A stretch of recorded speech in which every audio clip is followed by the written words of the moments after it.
Welcome in. Congrats to Alex on first and Adam on second. So I crocheted a shush bee, a sushi bee. This is the big one. I have a tiny one up here. So for comparison, tiny sushi bee, big sushi bee. Its wings don't stick up though. I really wanted its wings to stick up, the same as the little one. And I thought about putting craft wire in it, but then I also thought, maybe not if I'm gonna attempt to sell them. Like, children don't need wire in their toys. But yeah. And I was gonna show you, I finally finished the meatball and jellyfish. I started and then ran out of the brown color. I finished it yesterday and put it all together, and then I gave it to Fantasy, and I was going to show you guys, but I don't know where she put it. So, no, none of that. But we're on the fourth book of this set, which is we're starting the other row. So we finished one side and the bank. Now we're starting the other row.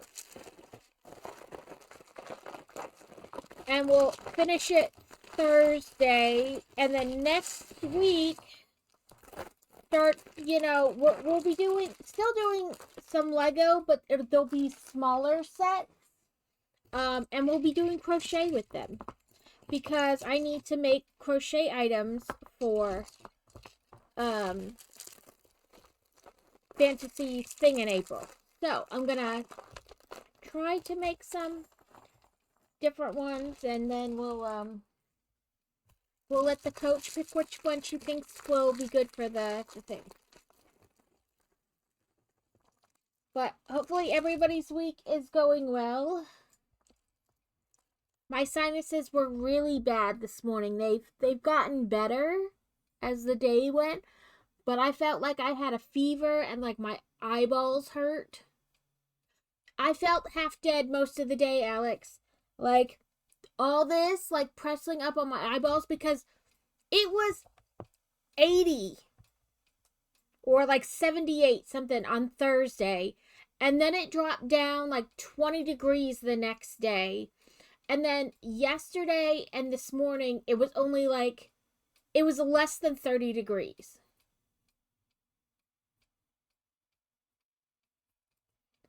And I'm like, oh my God, this weather is driving me crazy. I don't know how to dress. I don't know, like, what the weather is outside.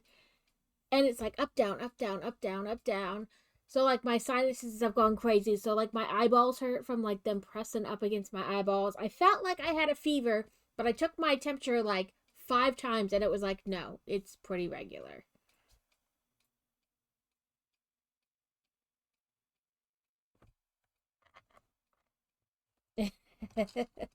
Dressing up like a little schoolgirl.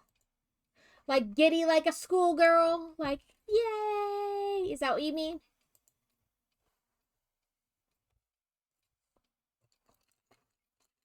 Count the dots. How many dots? 3, 6, 9, 10. I know you said you booked the train ride, and I have to say I am jealous. I want to go to Ireland and Scotland, like find a Highlander. Um, but like bucket list dream is to go to Trinity College and look at all the pretty books. Woohoo! That's fun. Yesterday when I got home from picking up Fantasy, Crazy said he got a call from like one of the local dealerships that they want to buy my SUV and get me into something for the same amount I'm paying now. And he goes, we're paying nothing now. He's like, so if you can get us into a car paying what we're paying now, which is nothing, we're down. We'll sign up for that deal. And the lady was like, okay, maybe what you were paying before, not what you're paying now. And he's like, I don't know, it's my wife's car. She's probably gonna tell you no.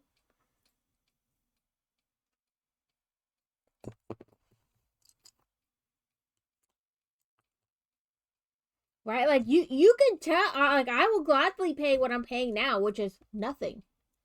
I will take the nothing for a newer car. It doesn't even have to be, like this year's or, just newer. I would still take it for what I'm paying now, which again is nothing.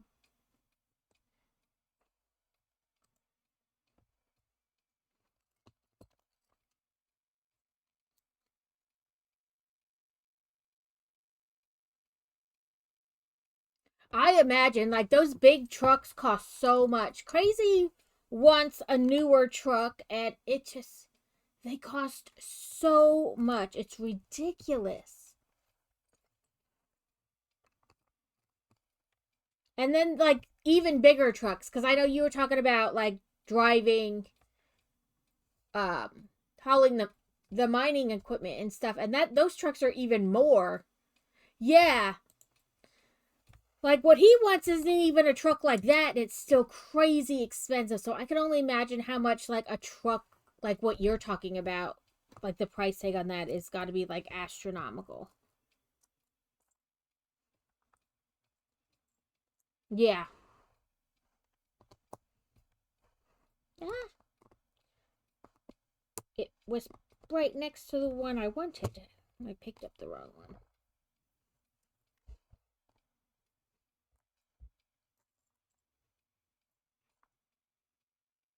Stop blending in with my desk. Just two things.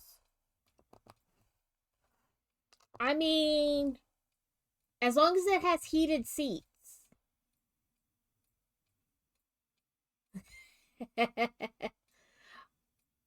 So I told Carrot last time when we co-streamed, I was like, I need to buy something Carrot so I can wear it for the co-stream. So today I bought one of his hoodies. So I have not told him, but of course if he's listening, well, he's streaming, but like, ooh, and AC seats. I have heated seats, but no AC seats. But I don't really worry about that too much.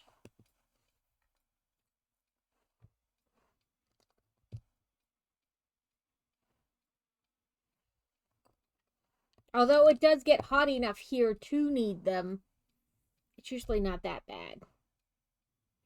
So before I had this car, I had a Pontiac Vibe, which is like they call them a sport utility wagon, like because it was not as tall, it was like a squatter like type vehicle, and it almost was like station wagony, but not really. Like it had some of the aspects of a station wagon, but it wasn't a station wagon. Um, and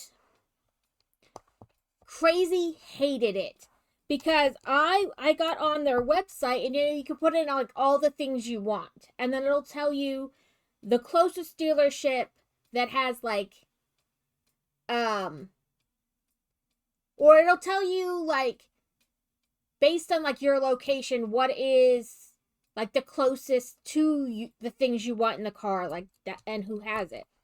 And so I found one that had like everything I wanted. And so I just got the VIN number and I took it to the local dealership. And Crazy hated that car because it was black. Like black seats, black car, blacked out windows. Like it got so hot in there that he's like, no, I gotta open all the doors and all the windows like for like 10 minutes before I can get in that thing during the summer. I was like, what? It's not that bad.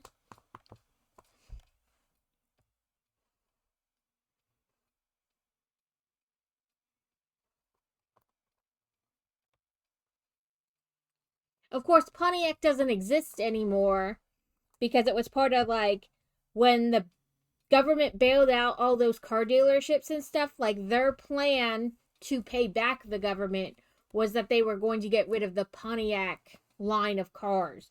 So mine was like the last year they made any Pontiacs. I hate white too. Crazy loves white vehicles because he says you don't notice the dirt as often on them, which is true, and my brain can't process it at the same time. Because it does take like a lot to notice how dirty his car is for some reason. But my brain is like, it's not possible. The vehicle is white, it should show up sooner. My brain doesn't like it.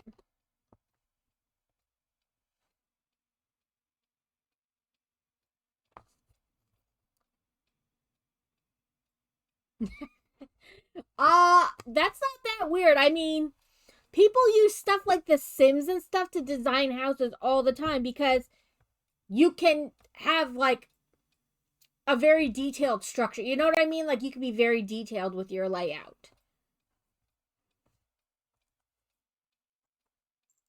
One of Crazy's friends got his CDL to drive trucks, and he used American Truck Simulator to practice for it.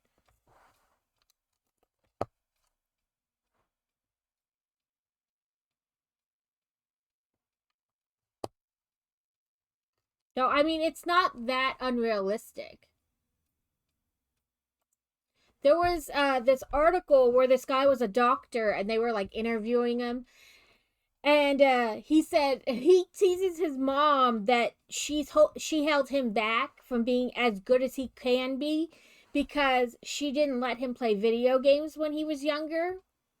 And he's like, and you'd be amazed that the like dexterity you develop from like playing video games with like the robotic surgery and stuff. And he goes, my people who were like in the same class as he was, like going through medical school, were so much better with that robotic surgery because they had played video games. And so it's like a funny rib to his mom. He's like, it's her fault I'm not as good, you know, because she wouldn't let me play video games. Of course, you know, like I said, it's like a playful rep. He's not like blaming his mom, but at the same time, he kind of is.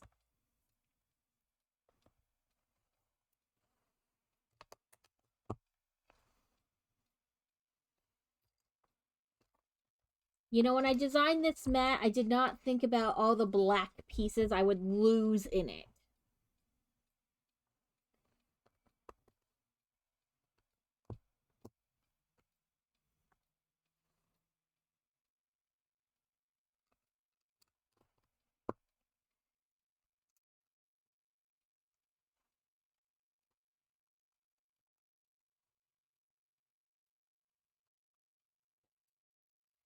Crazy.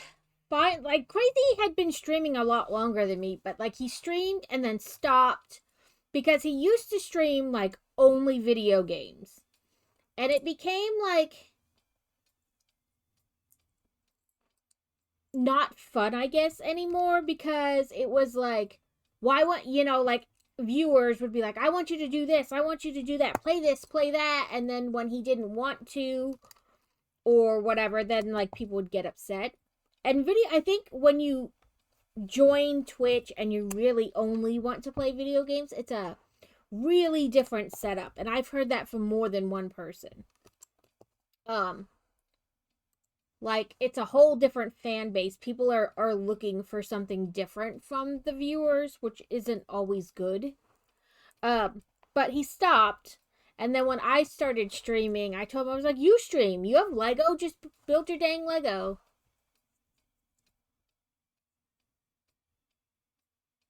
Yeah, like you need to like not worry so much, and which I mean I know is hard because without viewers, what are you really doing? But like you need to, I guess, not care as much what people want and be able to say no. Be like, nah, I don't like that game, or no, I want to stick to this game, or you know, whatever. Um, but so he started again just doing the Lego. But he my whole point to that was that he finally made merch, even though he's been streaming like way longer than me. And in fairness, I made the merch because it was just stuff I wanted. I was like, I want a shirt with my stuff on it. And then I feel really weird wearing it out.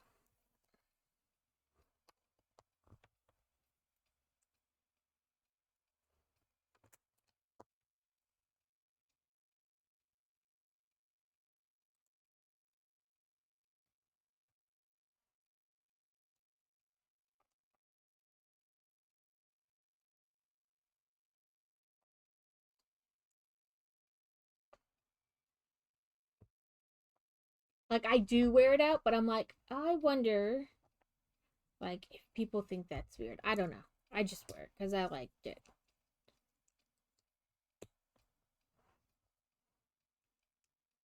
And I totally didn't expect anybody else to buy any or to want to buy any.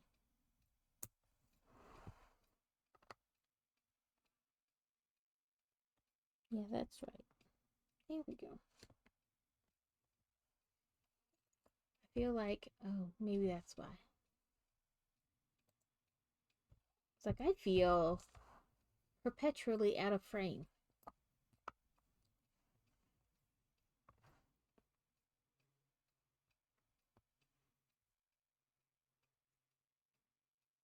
Yeah, and I mean, I play games that I like. And not that I'm not willing to take recommendations, because I ask people, or people ask me, hey, do you play this game or that game? And some games I look and I put on my like wish list. And other games I'm like, yeah, like I'm never gonna play Fortnite. That's just, it's not gonna happen. Um, I call it fork knife.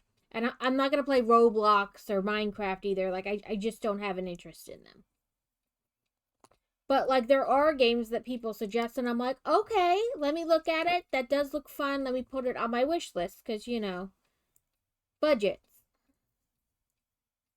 But um, there's like this mix between willing to try new things and being like no. And I mean, you have to accept that some games you play, like there's just not going to be as many people watching.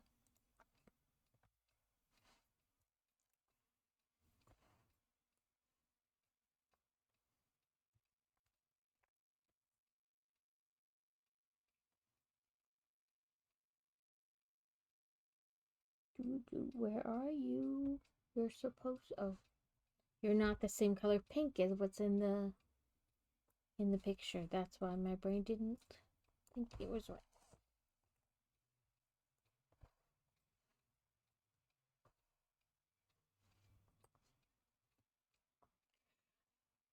I play easy. I call them easy games. Like I play a lot of puzzle games. So like I did Hogwarts Legacy. I've played a bunch of like puzzly games.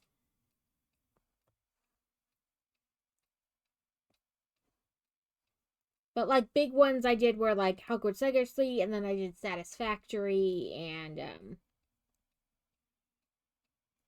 Disney Dreamlight Valley, which we'll play on Thursday because the new weekly duties come out tomorrow.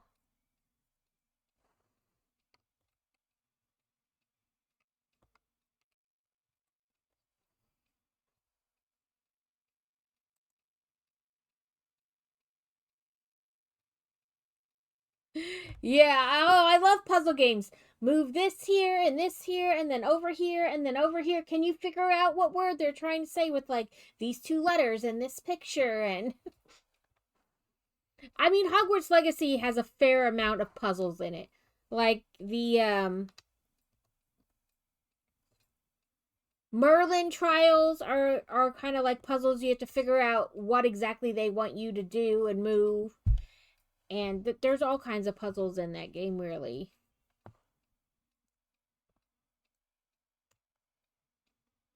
And I like escape rooms. Escape rooms are my favorite.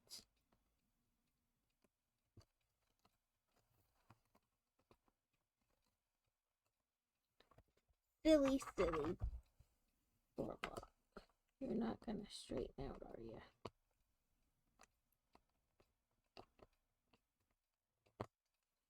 Well, you popped off, so I guess that's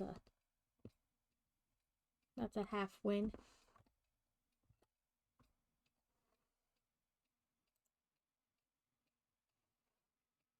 But yeah, I love puzzle games. In fact, the Luma Island that we were playing on Sunday has some puzzles in it. Not a lot. And you can choose like not to really do them. But if you do them, then you get like a chest pops up, so you get like prizes. But if you don't want to do them, it doesn't like the game. It doesn't stop the game if you don't do them. You know what I mean? Like you don't get to a point where you're like, oh, I can't continue playing because I don't want to do the puzzly parts. You can still like have gameplay. In fact, I don't know what we're going to do with the second half of this. We can either play more Luma Island, or I can do a crochet project, or I don't know. I think I have a diamond art thing set up.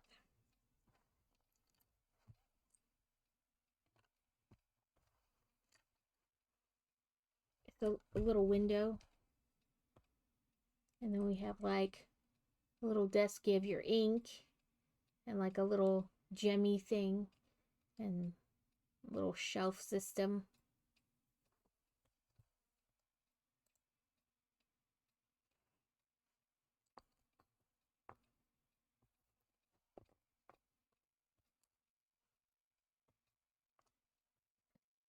The neighbor's chicken is just like bok, bok, bok, bok, bok, bok. Like over and over. It's got a lot to say today.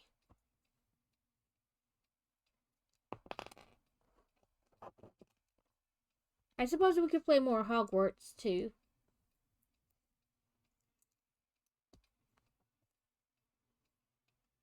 I was keeping up with all the talk of Hogwarts too, and then I just kind of stopped because it kept like changing so rapidly that I'm like, I guess when they make up their mind, I'll worry about it again.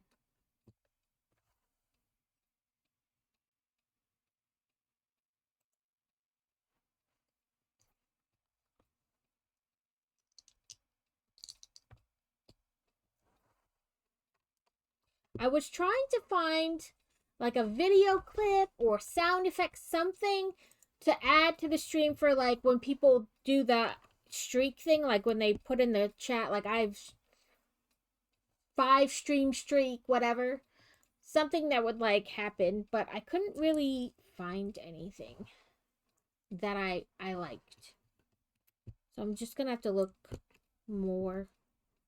I dropped the girl child off at school, and then I came back and sat in bed and just kind of watched TV and read for a little bit. Really just kind of lounged there, hoping I would feel better, which eventually I did, but so I didn't really do much this morning.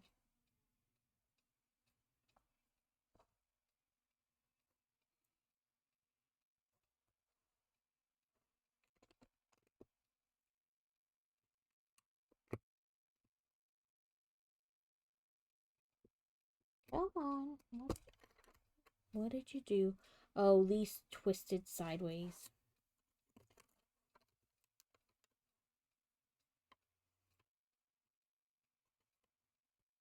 There we go.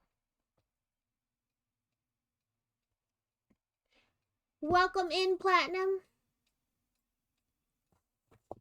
I'm liking it. So this is, I'll grab the other pieces over there. So this is like the what they call mini scale Diagon Alley. So we did one row, which would be like one side of the street, and then we did the mini bank, which would be in the middle. And now this one is going to be, you know, like the other side. So this is really like my third Diagon Alley, which I'm not sure if I should admit to or not, that I'm willing to keep buying it in different scales. So I have the big one up behind me with Gringotts, the big Gringotts. And then I have, they've been releasing like, I guess they consider it like play scale. It's like 2 shops in the box in one, but eventually like all the shops like connect to each other. And so they released 3 of those, so 6 shops. And I have the first 2 boxes, like 2 sets, so 4 stores, built and over there on the shelf. And for Christmas, I got the third one they've released with stores like 5 and 6 in it. Um, so I like Diagon Alley just maybe a wee bit too much. Um, but I don't care. I enjoy building them. I like how like different and wonky the stores are.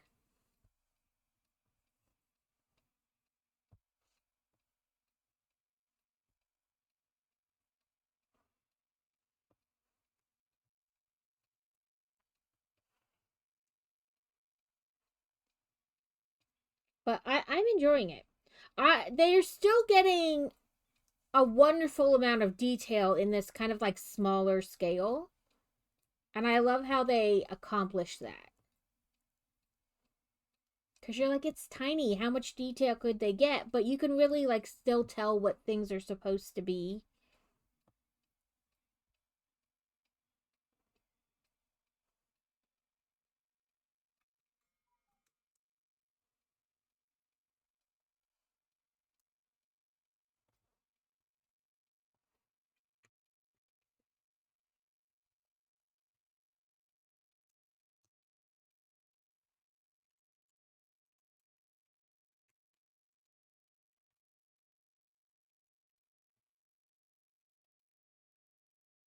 So you could still get like a wonderful amount of detail in this kind of smaller scale.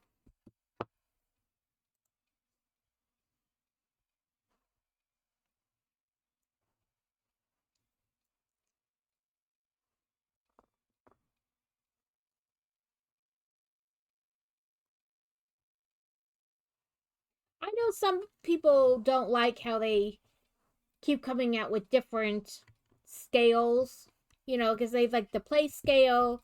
They're like, obviously, that's meant to be like built and then placed on a shelf and just looked at scale, you know. Some people are like, oh, they just keep coming out with all these different, it's the same thing over and over. But I think they are different in their own way, and I don't mind it.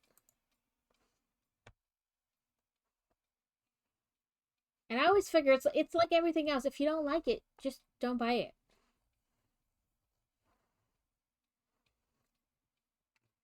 Oop, nope, that's not do it that way. Then we'll have to fight to get that piece in there.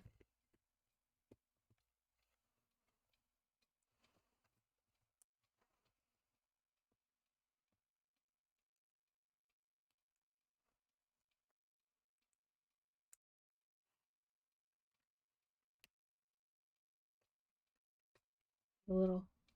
So they managed to make the ladder with like one of those ribbed blocks. So it still looks like you have a ladder.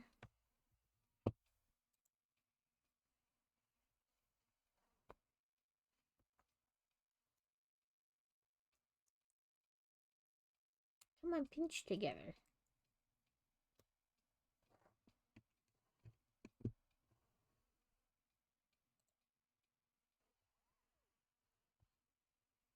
I don't know where they want this. I didn't see it anywhere.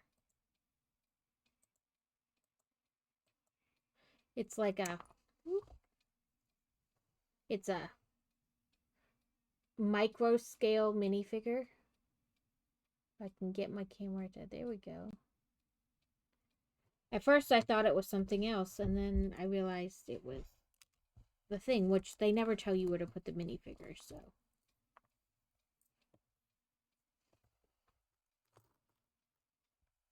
Never mind.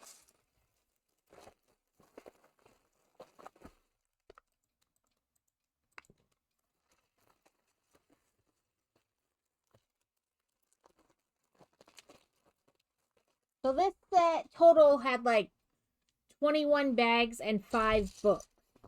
So I broke it up by like doing one book at a time, and then we do whatever in the second half.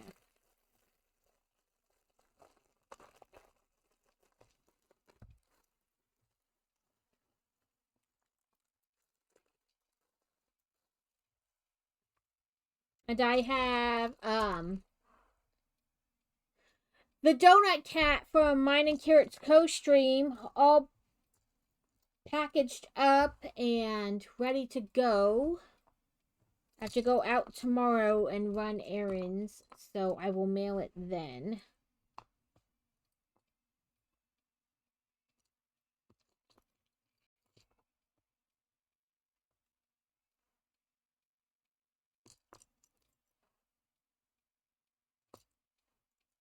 So, every co-stream that Kara and I do, we're gonna give away the items we make that day. Because it's usually only one. Except for the Dino Nuggies, they were a set. But, because neither of us need that many plushies in our home. Right now, it's just domestic because shipping to other countries is crazy expensive, or it can be crazy expensive. And, like, there's this whole thing with the mail right now that's really weird. It should keep up and, like, tell you when it's coming. Like, you can follow the... I think I might even be able to, like, keep track of it. Let's see. Now I'm curious. Can I? Let's see.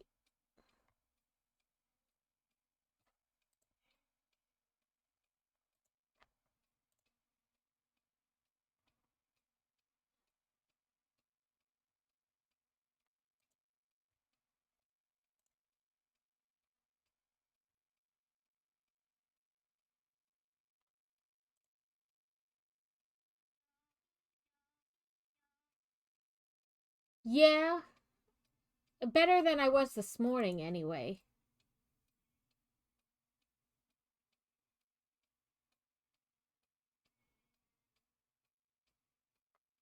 I wonder if that's where they, like, put it through customs, because I know it always takes, like, a while to move through customs. So I wonder if that's where they're doing, like, the customs part.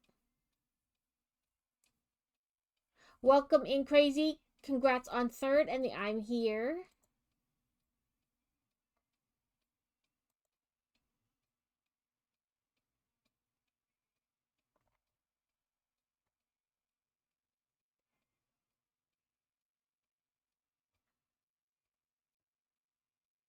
Oh, yes.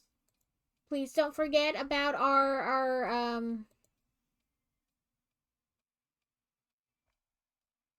community challenge. There's the word. Jesus, Mary and Joseph. We're about a fifth of the way there.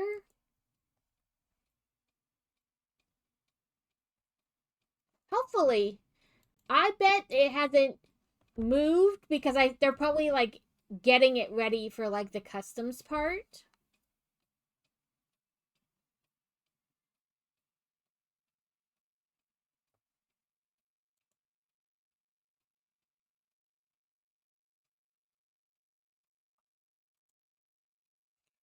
I bought something and I didn't realize it came from, like, China or something, but I liked whatever they used for their tracking was really, like, detailed. So instead of just telling you where it was, like, if it was the customs part, you're like, ha, it's my coffee cup. You have to, like, wash it right after you use it so you can hide it again. But, like, instead of just, like, leaving you going, why is it just sitting there for days and days and days, you know? It would be like moving through customs, through this part of customs, through that part of customs. So they really let you know what was happening. It's mine, damn it.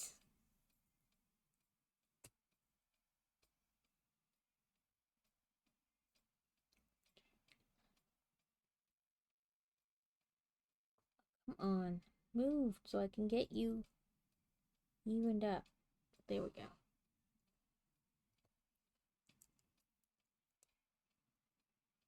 Welcome in, Womb Raider. It's addictive. It's a little like tattoos. It's just a Lego set. It's only a $30 Lego set. It's fine. This one's only $100. This one's only, and then And then you've got walls and walls and walls of them.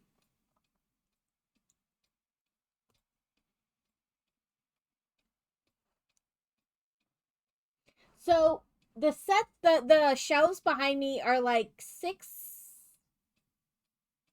feet tall. I don't know. They're tall, taller than me.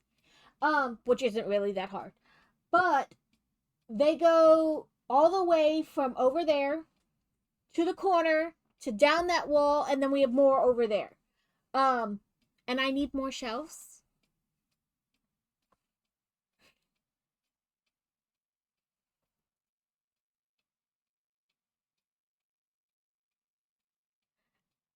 Plus, get to bring that beast home.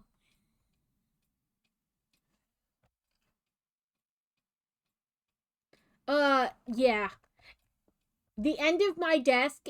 So this desk is like a custom desk. Yeah, it's from IKEA. You can buy like pieces of the desk and like make it however you want. So I have two regular legs on it on this side, and they don't make this slab anymore. It was like at the time when we bought it, like I don't know, 7 years ago, it was the biggest slab they had for a desk at IKEA.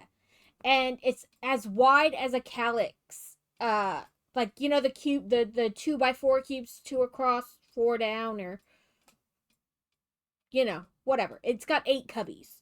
And it clips onto a calyx. It's got this special bracket that like clips onto the edge of the desk and then clips onto the calyx.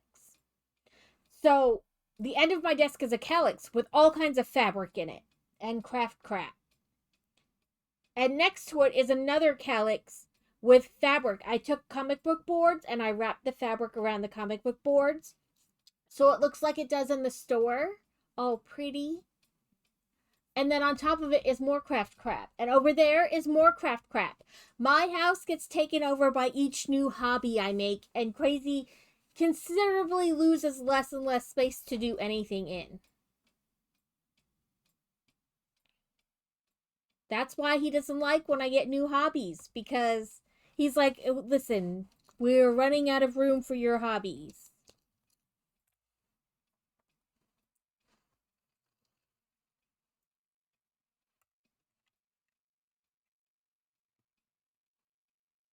And technically, I have two desks. There's another desk facing my desk that has what is meant to have my sewing machine and stuff on it, but it currently just has a bunch of crap on it.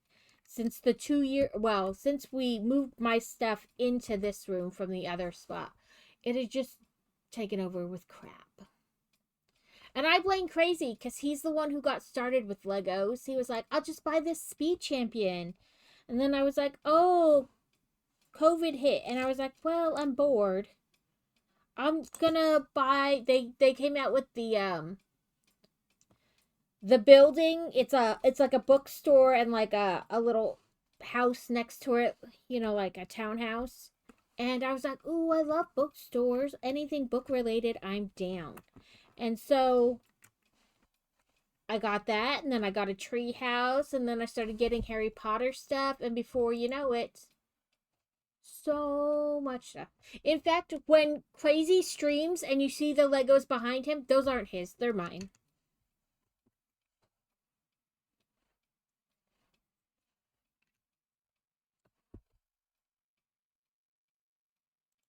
Somebody came into his stream one day and they're like, sick, I like the Legos behind you. He's like, thanks, they're not mine, they're my wife's. And they're like, huh? He's like, she's got way more than I do. And in fairness, it's because mine are much bigger. I don't know. Easily over 100. So let's see if I can be prepared. Yeah, well, what's his is ours, and what's mine is mine. Yeah, it's all. So we're gonna take you on a little ride. If you get sick, I'm sorry. So I have all these. Hey, and you can see my craft crap over there. And then it goes all the way down to the floor. On the floor here, I have like cars, and the second row is like trains. And then, sorry, I'm horrible with this camera business. There's Diagon Alley and Gringotts. Plus this camera, you know, isn't really meant to... Yes! What's his is ours. What's mine is mine. And then I have a lighthouse and all kinds of stuff. Sorry, like I said, I'm not very good with the camera, and then we have like go down, and that's a radio. It really plays. It really has sound effects in it, and I have the Home Alone house, and then down there are more modular buildings, and my little Stitch addiction over there, and then further over is more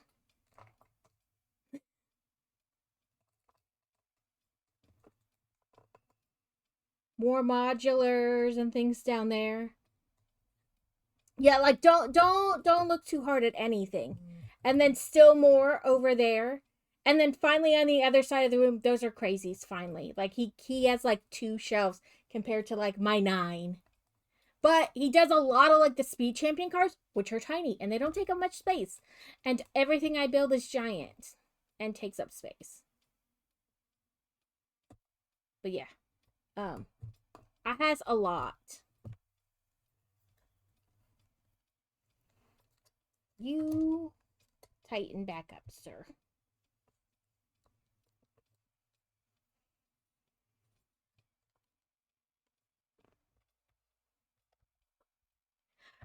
My husband has so many Magic the Gathering cards. And I want a 3D printer.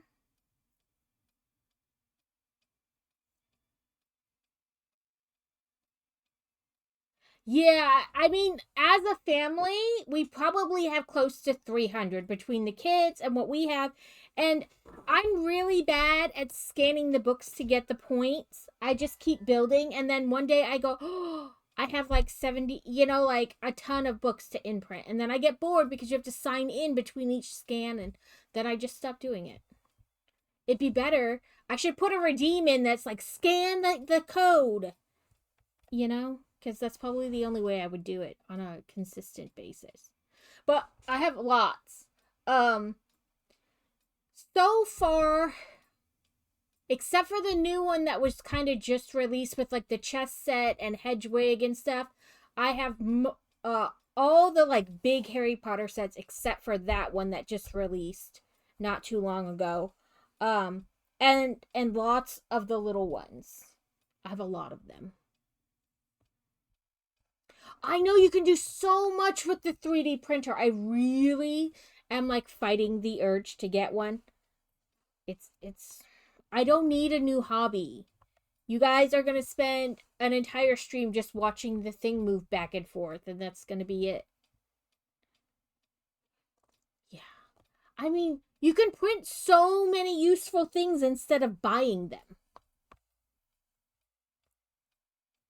My friend's husband has a 3D printer, and I send her stuff all the time. I'm like, you should get him to print this. This would be good for in your house. You should get him to print this too, and this, and this. Dress up. Why don't you get into 3D printing? He doesn't need to do it. You can do it. Yeah, like you could just make so much. Yeah. Like, I'll have to have like a camera just watching it go back and forth. Be like another little camera. Needs to be his idea.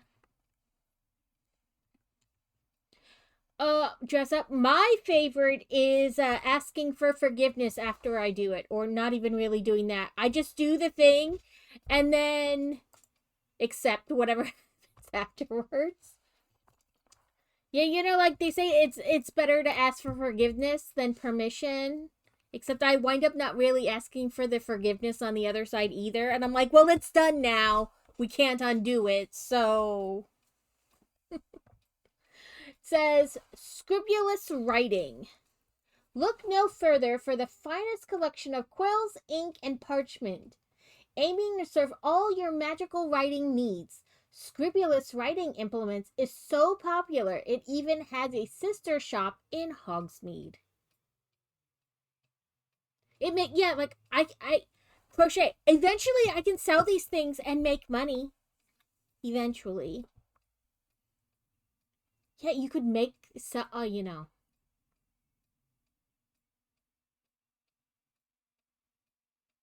Yeah, like just but like oops.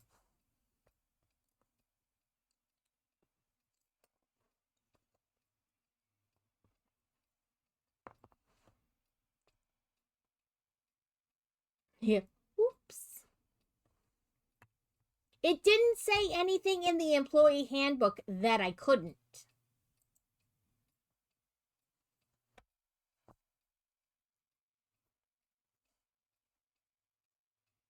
We have always looked among. Thank you for the lurk. Have fun with your meeting. Hopefully it shouldn't have been an email. It probably will be though, because that's how like 95% of meetings work. They should have just been a memo. Oh, sorry. Let me welcome in Dusa, welcome in Dress Up and Room Raider. Sorry, I'm like I don't know what I'm doing anymore. Yeah, I don't know why my bongo isn't working today. But I will give you the code. I kept messing with it because sometimes if you like click on it and mess with it, then the like OBS realizes it's there and then it pops up. But like today it doesn't want to do it. But there's the code. Sometimes like just messing with it gets it to like acknowledge that it's there. Some people do. Like they just like through their dash cam or whatever, they like just show the scenery going by.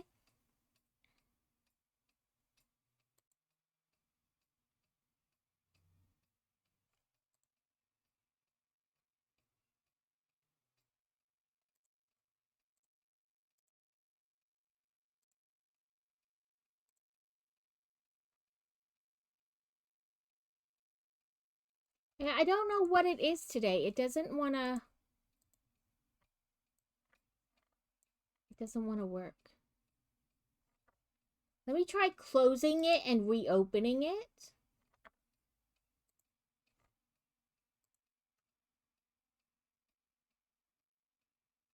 Yeah, like okay, so the cat has a there's cat YouTube channels where like it's like somebody's backyard. Oh, there we go. See? I just needed to get it to like re-acknowledge it.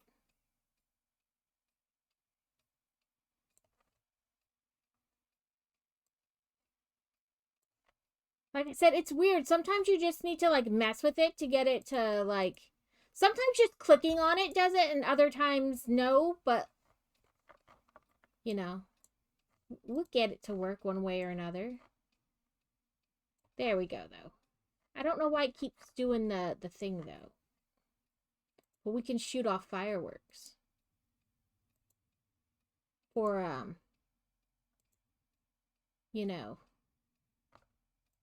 Chinese New Year. There's the words. There we go.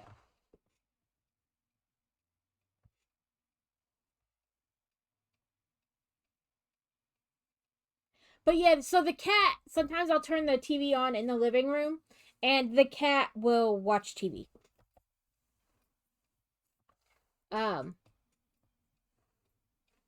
She'll watch like this YouTube channel. This guy has what he calls cat TV, and like one of them is a squirrel like eating bird seed and stuff, and then like little birdies flit in and out of the scene, and then another one is like a bunch of birds in someone's backyard. Someone does one where they like have a camera on their fish tank and you can watch the fishies in the fish tank. But yeah. So when we're trying to get stuff done, much like a toddler, we turn the TV on and so I have a heated blanket because I used to have I still technically have the space heater underneath my desk, but Crazy would complain that I made it too hot in here. So I got the heated blanket instead, and she loves it. She just wants you to put it on the desk and then lay on top of it. So I found a pet heated pad. It's on kind of all the time, but at like a low temp. And then when they get on it, it heats up to whatever setting you have it at. But she'll lay on that with her little chew stick thing and just like watch the squirrel on TV so very intently.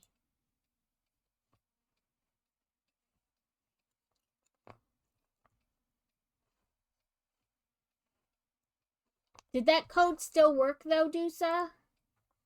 I will make sure it didn't. Nope. Okay. Let me copy a new one. I figured since I like closed out of it and opened it might change. There you go. But yeah, like a toddler, just turn the TV on. Really, it's more the hot pad, and she's like, okay, well, I guess I'll stare at it.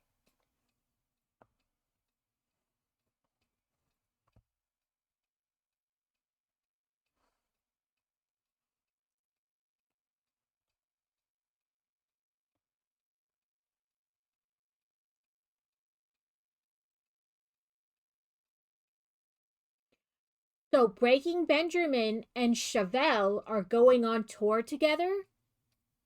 Be still, my teenage beating heart. And they're coming 3 hours from here, which is the closest they're gonna get to us, on like a Tuesday in October. And I was like, Crazy? I think I'm going to a concert. I may just go.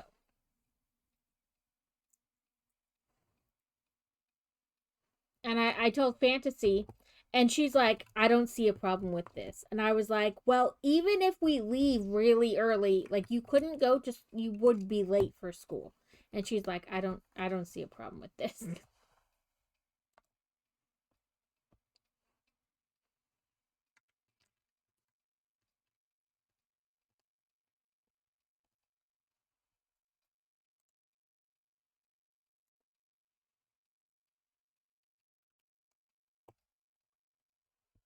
Bad Flower is coming really close to us next month.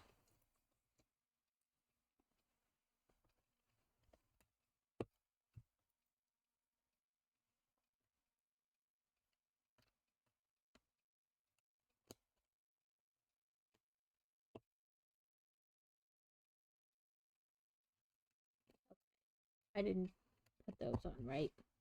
I was guessing at the distance. There we go.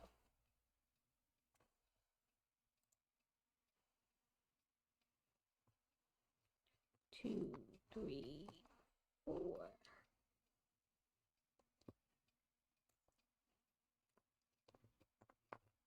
So way a long time ago, I found this author, and she was writing what is called a serial. So every day she would release a little bit of the story. Like before Amazon or any of those were doing serials, she was doing them. Like every day on her website, she would just release a little bit of the story. And it was called Denver Serial, and I got like addicted to it. And the other day, I was like, I finished the book I was reading, and I was like, do I want to buy the next one in it, or do I want to read something else? And I was like going through my tablet to see what I already had on there, stuff like that. And I was like, I remember this, and now I am so engrossed and like, I love this all over again. And I have other books that kind of go with it by the author. Oh, we're going to have ads in 1 minute. They will go for 3 minutes, and then we will be back. I don't build during the ads, so you're not really going to miss anything like that. But I am like, oh, I want to read them all over again. And so that's what I'm going to be doing. which is okay because I have the book signing next month.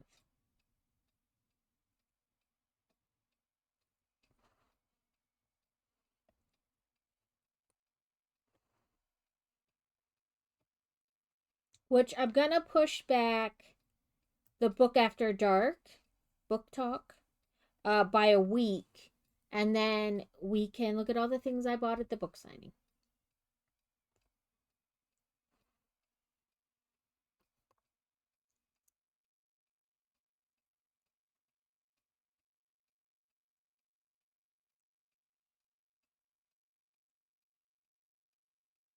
Yeah, I know. It's like, what do I do? Do I reread? Do I read for the first time? I don't know. Oh no, I put those on there wrong. That's why that's not working. And the ads are on, so I'm just gonna stop.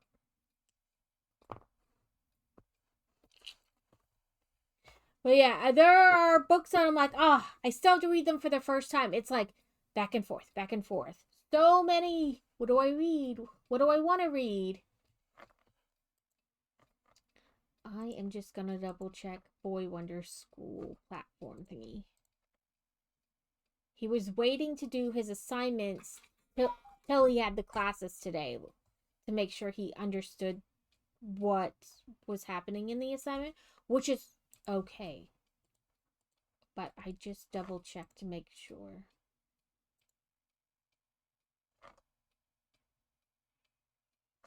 Okay, that one he finished, and that one he finished. Let's see this one. It didn't want to load right. Okay, this is for computer class, which he should be in right now, so.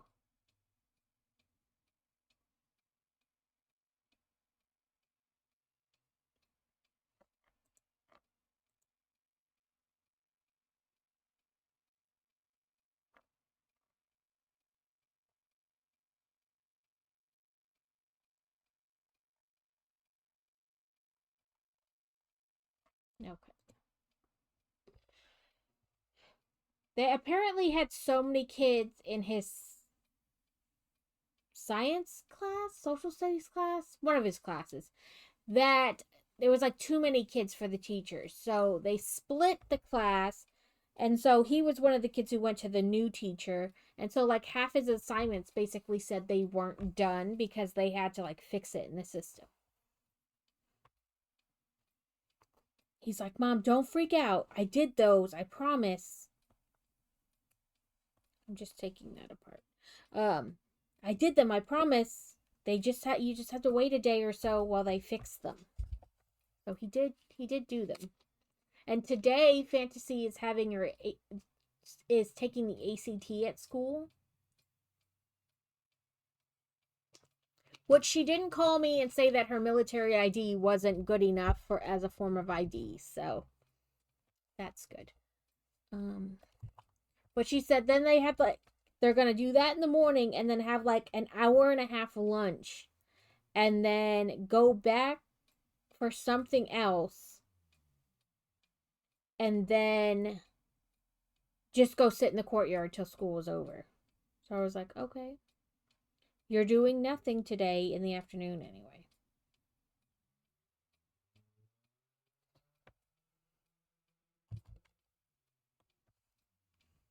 Welcome back, everyone. I didn't really do anything during the break. Yeah, like, I guess they're making like the entire 11th grade take it. Like, it's not an option, everybody's taking it. Which, I mean, isn't necessarily a bad thing, but it's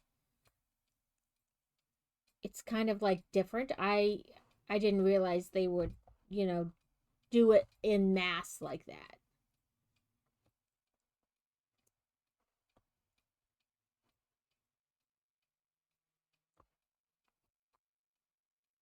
I mean, we've been asking her what she wants to do. Like, do you want to go to college?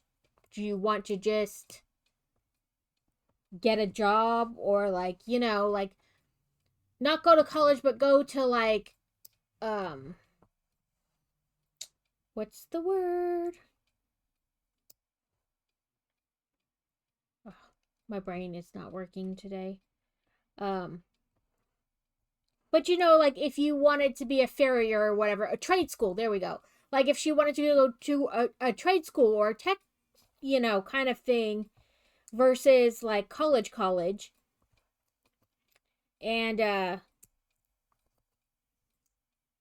she's always had an interest in animals, but Fish and Game came to their school to talk to them, like the Fish and Game wardens came and talked to them, and I think she liked that's really like she liked what they had to say. So, and according to her, they don't require like a degree or anything to become one. So I don't know, maybe she's going to want to do that instead.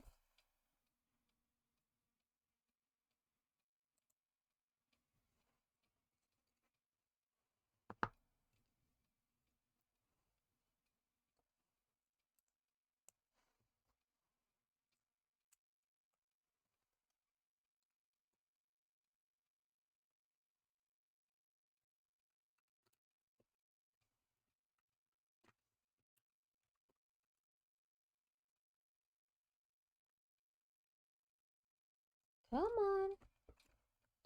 Oh, this is my least favorite part when you have to get like 7 things to connect on one brick. You're like, this one did, but not that one. Let me shimmy, shimmy, shimmy it and hope I can get it to. But Dutha, if you want to do another co-stream, I am down for whatever. I asked Steele yesterday, I was like, did you want to do another co-stream? And she was like, yes. But I gotta wait till I get my nails off. Just got a notification about a big Lego Fair Expo happening near me, and it made me think of you. I have not gone to like a Lego Expo fair thing.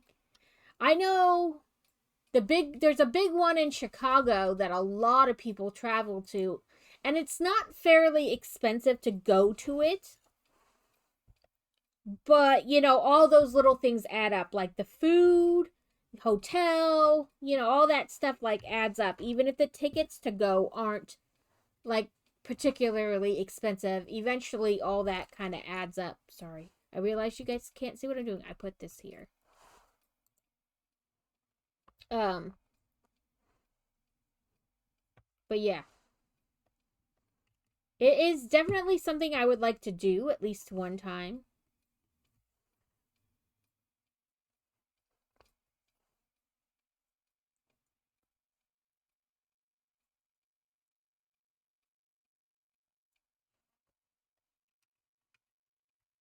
I mean, we're in Arkansas, so I don't know like really any that are like super close. There might be, and I just don't know about them, but I don't know of any that are super close.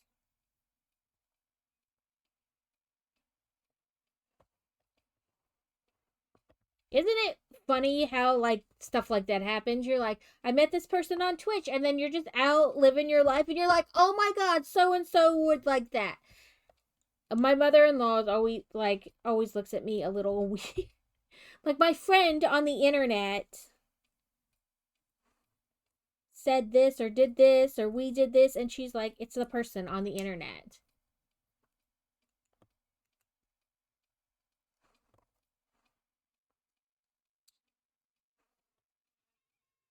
Welcome in, Kevin.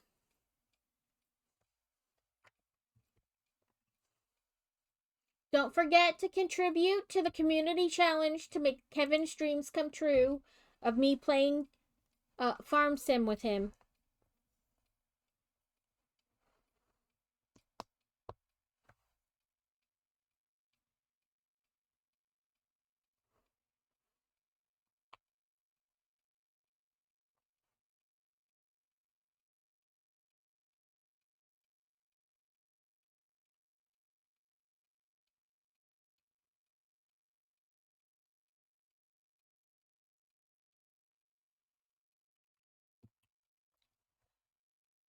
I'm not opposed to playing Farm Sim, but I'm such a bad driver in game. It's gonna be horrible.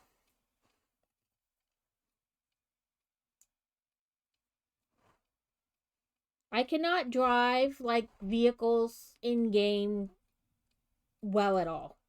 Like it's always a bad thing. Thank you for the I'm here, Kevin. And what we got? Stretch, hydrate, and snickety snacky. Okay. Let's see what's in our bevy of Kit Kats. What's next? Yeah, I'm bad at it.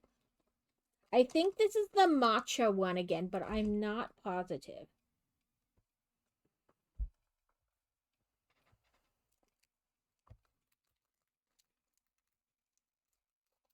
Yeah, it's matcha.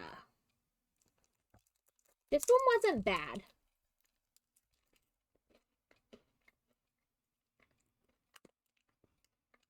Like, it's a different taste, but it's not bad.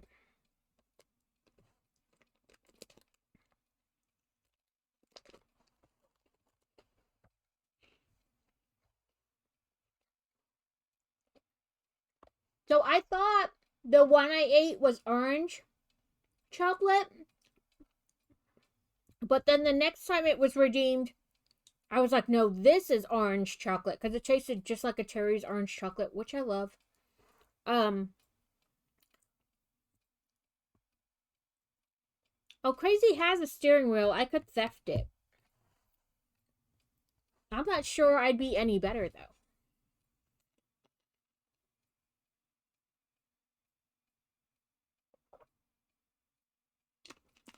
So it's not so much steering, is every vehicle has got to go top speed right away. It's either crawling or top speed. Like, I have no middle normal ground, and then I'm like spinning out or driving off the side of a road. Like, not in real life, but in the game, it's like all or nothing.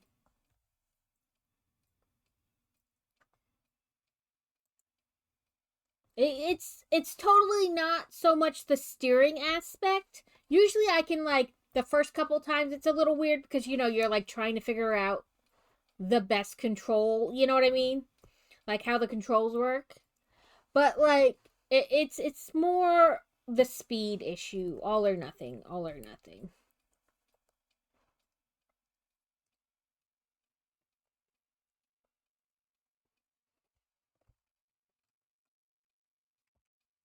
Boop a doop a doop a doop. So they put last week, last week when I streamed with Carrot, I had to get off at like noon so I could take Fantasy to the audiologist. They went and they did all their little tests, and so they had like special earplugs they put in where you can hear, like, it helps with the chime. And she would raise her hand, and then the lady had a program on her computer where she would say different words, and it would like progressively get quieter and quieter to see where she couldn't hear it anymore because it was too soft, like whispering. And so they did all those tests, and then the last test they did was, because it's more her right ear than her left ear, they put this thing basically on the bone so it presses on the nerve behind the ear, and then they ran another set of tests with like the chimes. And the lady explained that yes, technically she has hearing loss, but it's something in the middle ear. So like when they press that nerve behind the ear, it was right on target, right where it should be. But when they were having her hear like through her eardrum, it wasn't good. Like, out of the like 6 points on the graph, only 2 of them were within the acceptable range. The others were below, meaning she had hearing loss. So, and then they did an air test where they essentially like blow air into the ear to see how the eardrum like bounces back. And the left ear did like it should, but the right ear, because she described it like a peak. So the left ear was like whoop whoop like it should, and the right ear was like whoop So it's not, they're saying it's something in the middle ear, whether it's a bone in her ear or the eardrum itself, but that's where her hearing issue is.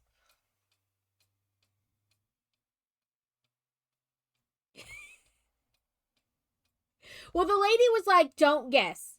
If you aren't sure you heard it, don't raise your hand. Like, don't guess.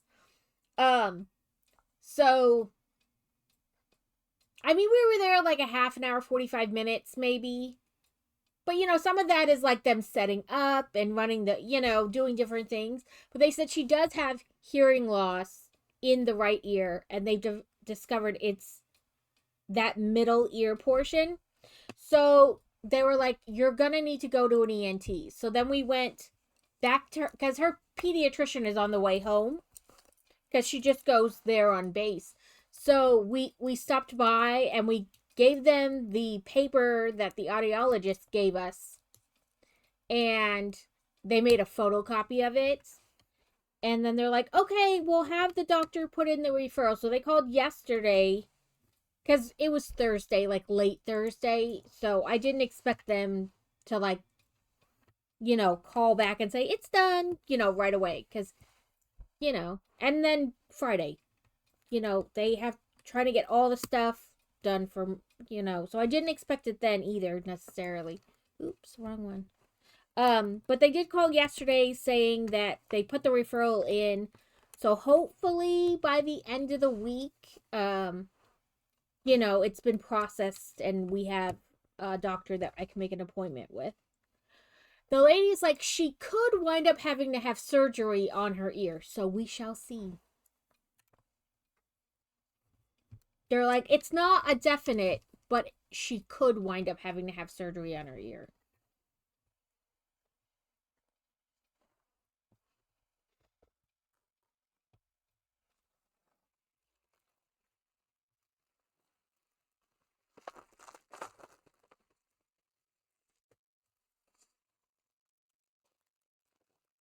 The good news about it is that archery season is almost over, so it won't affect that if she does have to have it.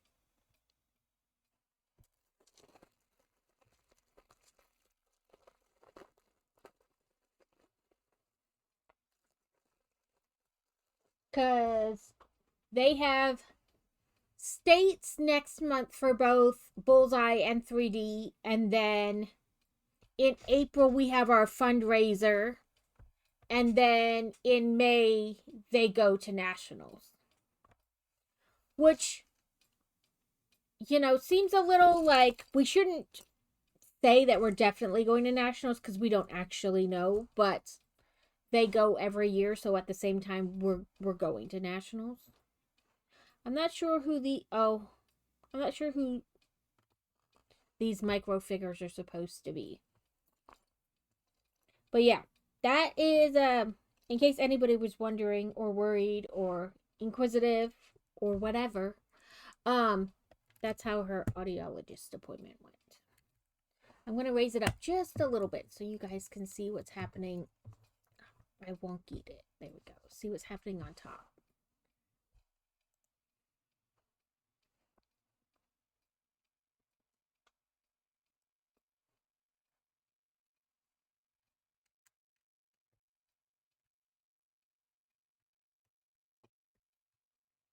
And the lady said she couldn't completely see her eardrum on the right side because she had like a little ball of wax in there, and it was sitting like in just a way that it was blocking some of the eardrum. But she said she didn't, from what she could see, she didn't see anything. But who knows? But she also said it could be not so much the eardrum, but like one of the tiny bones behind the eardrum that's causing the issue. But she said it was hard to just say for sure what it was. She's like, because that's not my shtick. I just tell you if you have hearing loss or not what's causing it. Which makes sense.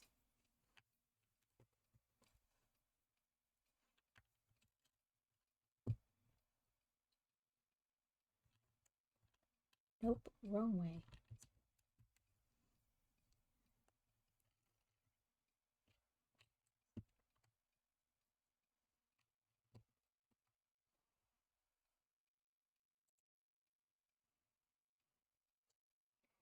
But who knows? It's hard to tell. Like some of those specialties you call and they're like, yeah, we have an appointment next week, which is kind of like how sports medicine went. They were like, yeah, we can see you next week.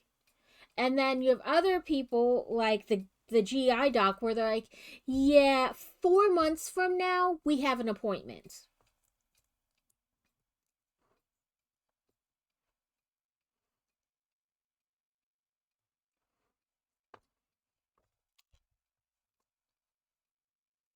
So you never know, like heading into that kind of specialty, like is it going to be one of those where they get you in fairly quick, or is it going to be one where we literally wait months?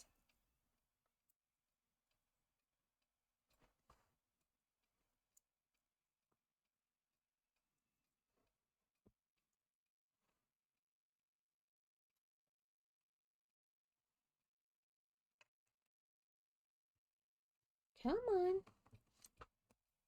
There we go.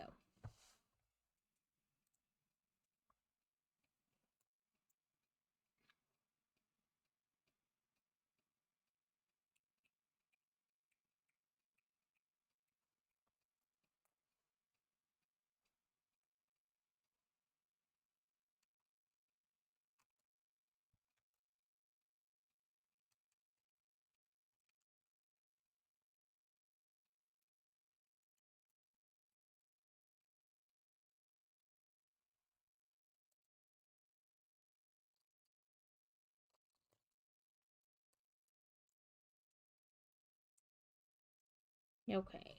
Then we have a little factoid thing to read.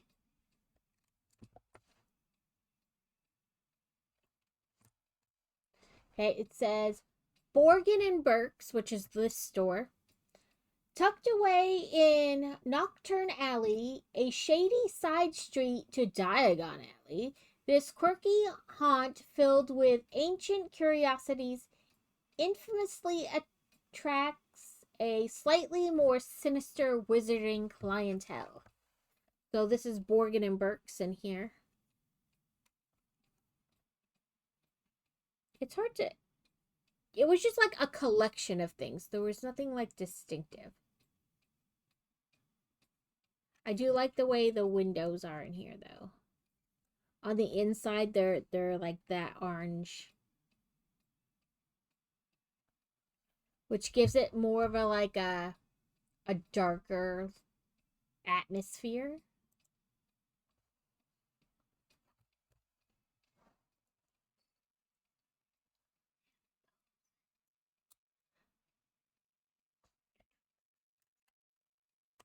Dusa, I want to get that vending machine. How did you like it? Like when it was finished, did you like it?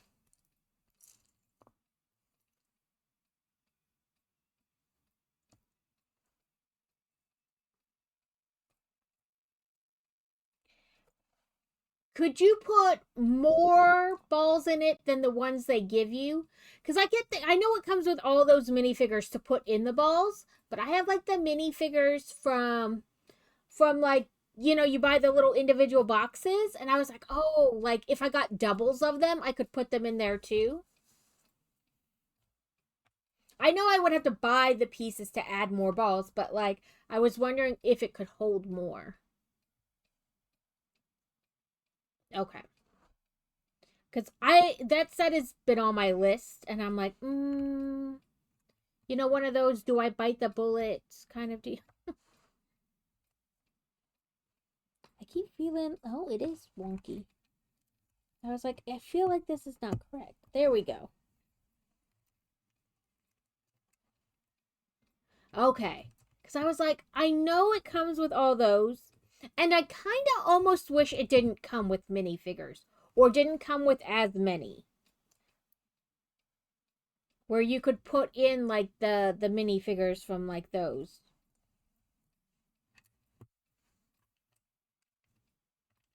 The mystery boxes is what we call them at the house, but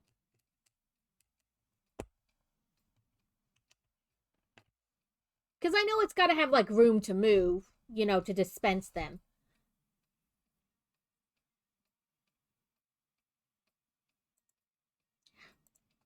Every once in a while I click and it like wants to do 2 pages instead of 1.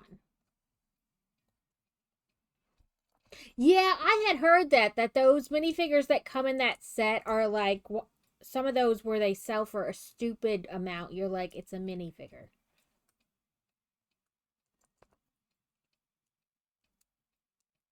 But that set is on my list. It has been for a bit.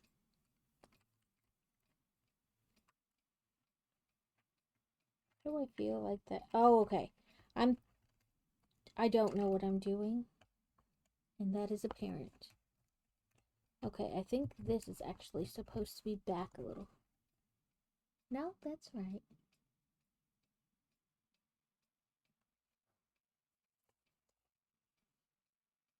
Yeah.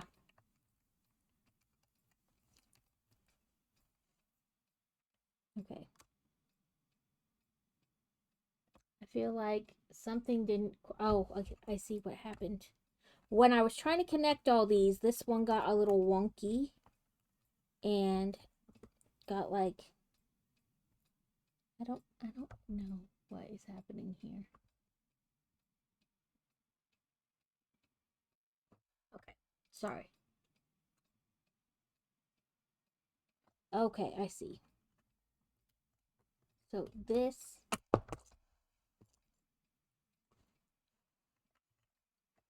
should be forward a little bit.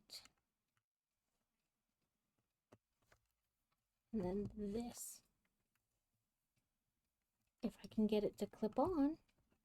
There we go. And I just broke my nail. Boo, it was so long. It was finally growing.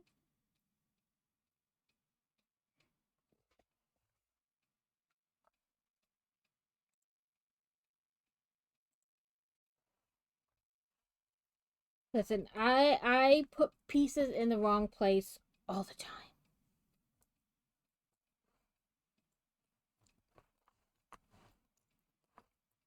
Yeah, but I keep looking at that set and going back. And I have like $150 in Lego points. And I keep going back and forth between like buying something where I have to pay very little or it's free and trying to take money off like a pricier set. Like, which one should I do? Which one should I do?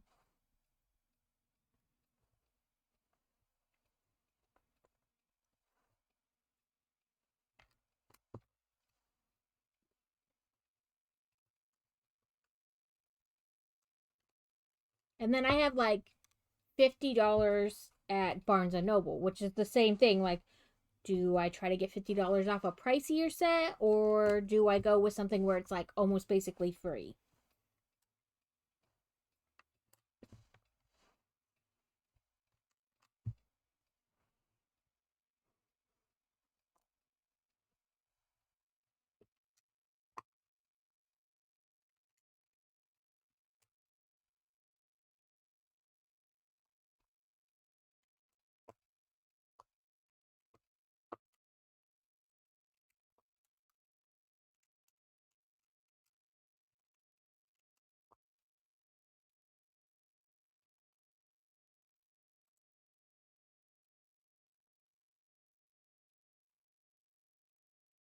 I assume I'm not the only person, but some things you're like decisions easy, easy, easy, and then other things you're like waffle back and forth on for forever. And they're often the things that don't really matter what you choose, but you just can't make a decision, like waffle back and forth for forever.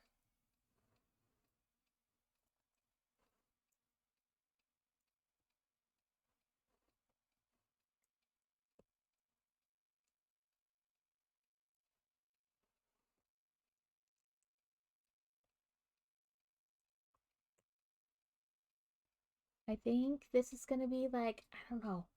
I don't know what it's gonna be. It's like a bunch of colored boxes, is what it's gonna look like. A wild Scrafty is in chat. That is the weirdest looking Pokemon. Some of those Pokemon, you're like, okay.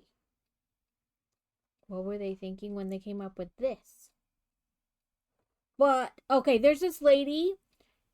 She likes Pokemon, but she finds real animals that look similar to Pokemon, and you're like, I bet that, and she's like, I bet this is where they got the idea for that one. And there's like this Japanese snail thing, and it looks like a living Pokemon. You're like, oh, that is a Pokemon.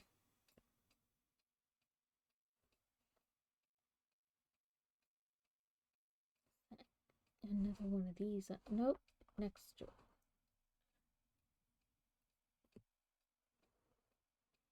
But I like her reels because I'm like, huh, that really does look like a Pokemon.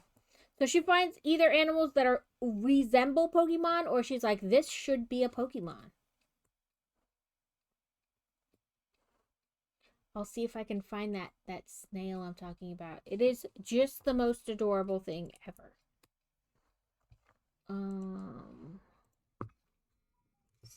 Snail.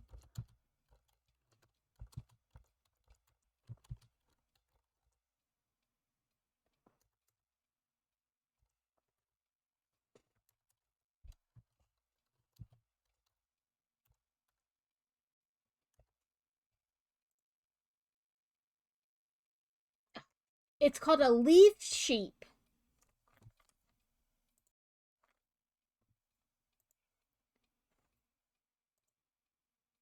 Doesn't it look like it could be a Pokemon?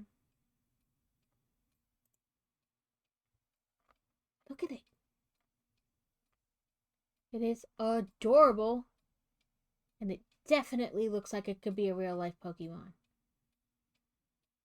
It is a sea slug. Which sounds disgusting, but this is adorable.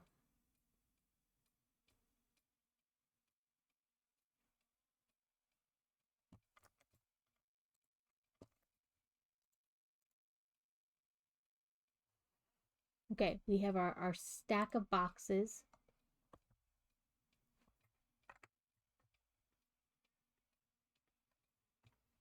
Right in sea slug sounds disgusting. That thing is adorable.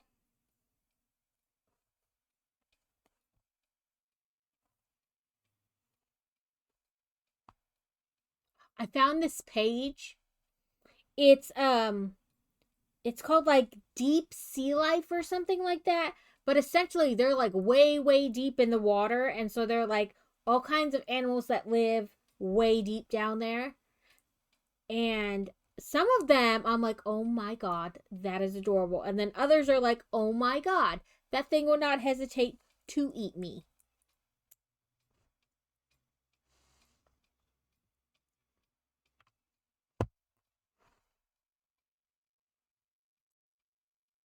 But every time I catch it on my, like, while I'm doom scrolling, I can't stop watching it.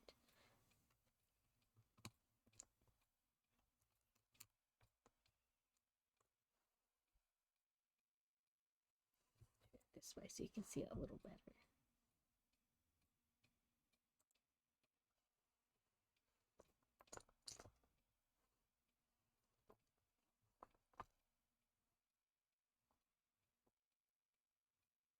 They showed one of those like giant squid things. It can be like 20 feet long. Like with its tentacles and stuff.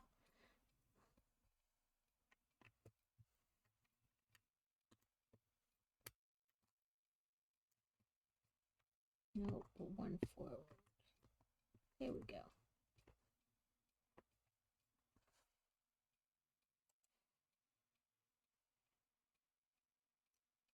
And it's just weird.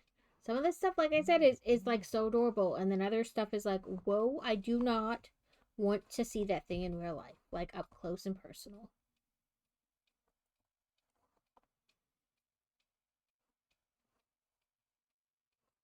Okay, so red, yellow, gold.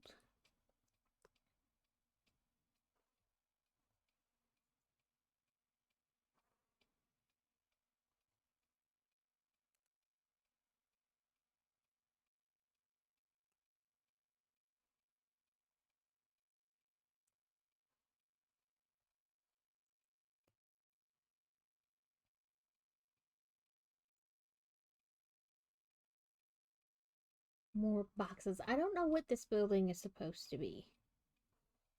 Like which shop? Um, I broke it up for streams, so streaming in fact does not actually make me build that much slower as much as my husband really wanted it to. So I have to like break things up or else I will build like whole sets super fast. Um so I broke this one up. Like usually I try to do like 6 bags and then that takes roughly 2 hours. And then I switch to like a game or a craft or whatever. Um, so this one took 5 streams, 3 weeks because one of them I did my collab with Carrot, so I didn't build that day. Um, but if I built it not on stream, it would be done in a couple hours because I have issues.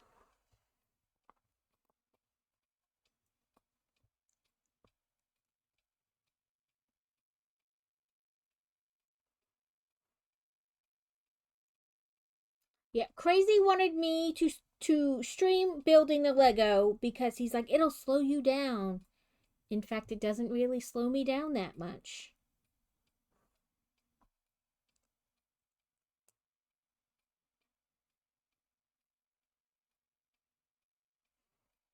I have to like force myself to build slow or else I'd be spending an exorbitant amount of money to keep my focus mostly Lego.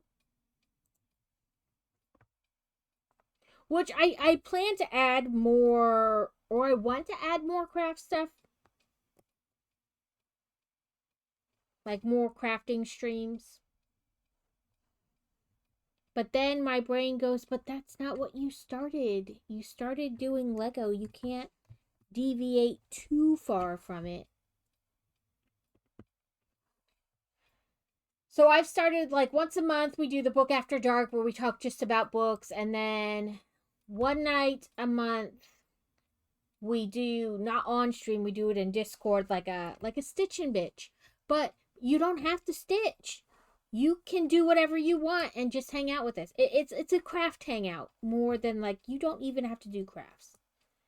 Like if you don't want to share your screen, don't share your screen. If you know, oh, it's more a hangout. Come sit in Discord and chat with us.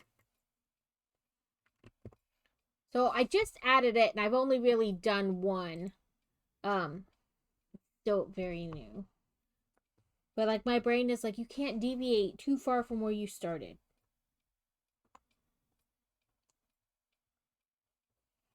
And I don't want to stop doing Lego. I really enjoy building Lego. But I would like to add like more other things to it.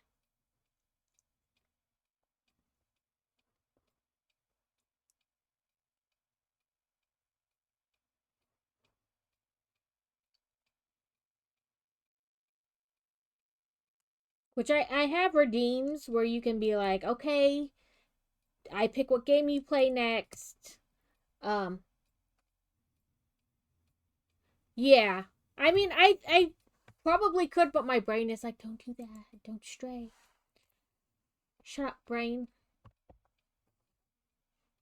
Nobody asked you for your opinion. Um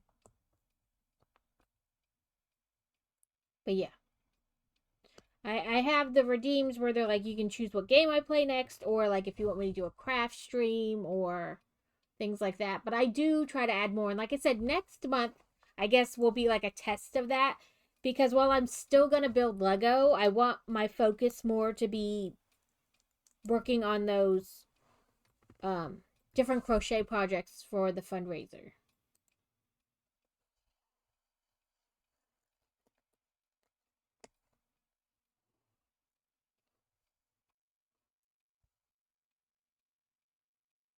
Yeah, I mean if you I use Firebot for my bot, to make things go off and to like do shout outs and whatnot.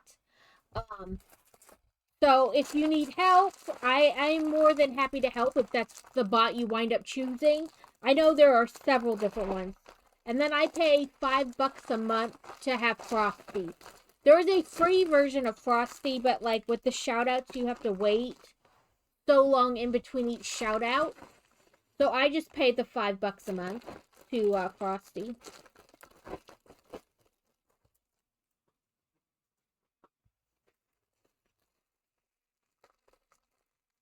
Yeah.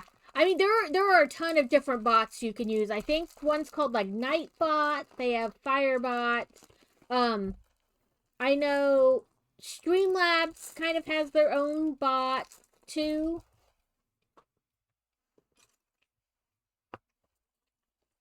So there are lots of different ones.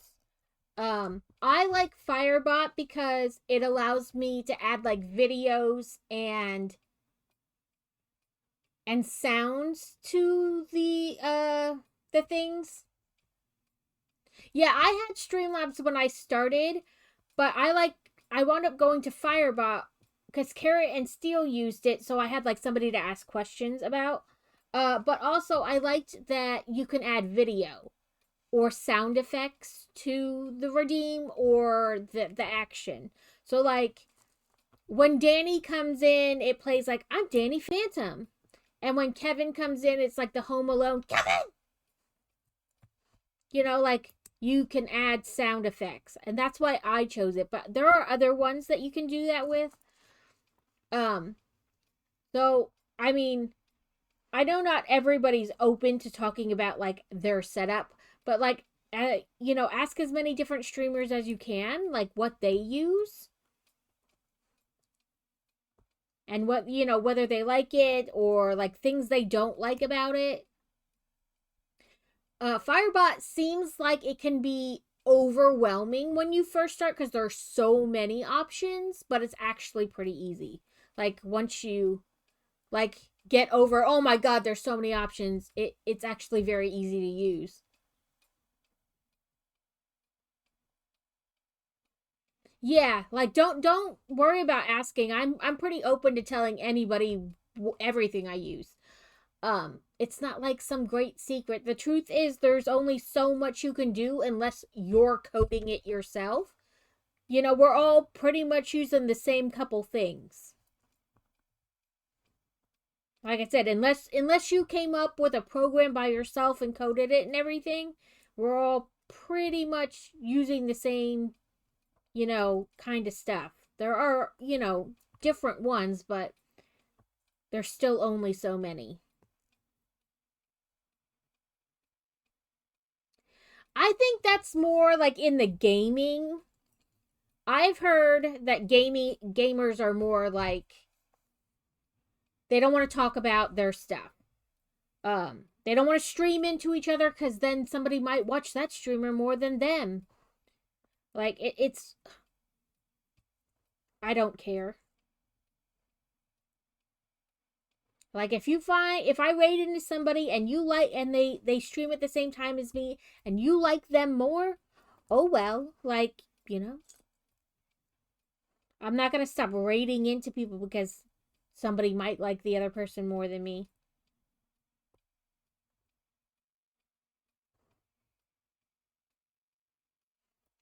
I don't have really any experience in like the hardcore gaming Twitch stuff, but I've heard it's a whole like very different community. It's a lot of like the guys who play like hardcore um what is the one? Halo and stuff because then they can see where you are and snipe you and stuff and I'm like those guys sound like assholes and you don't want them as viewers anyway. Yeah, like we're all trying to do the same thing really. Like we're all trying to have a good time and support each other and we're just here. I can only tell you from like secondhand hearing from others. I don't really know because I not into like the hardcore gaming, but like playing in a tournament or whatever. The close I've come to like the crazy gamers is WoW, and some of those people can be weird.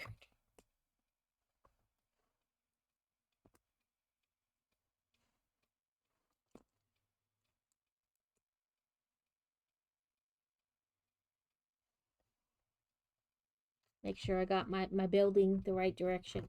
But yeah, if I mean you have any questions about setup or what I use or how I do it, then yeah.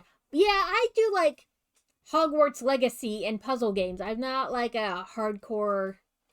Yeah, not like the hardcore shooter where they're worried about like somebody seeing you and spawn camping you and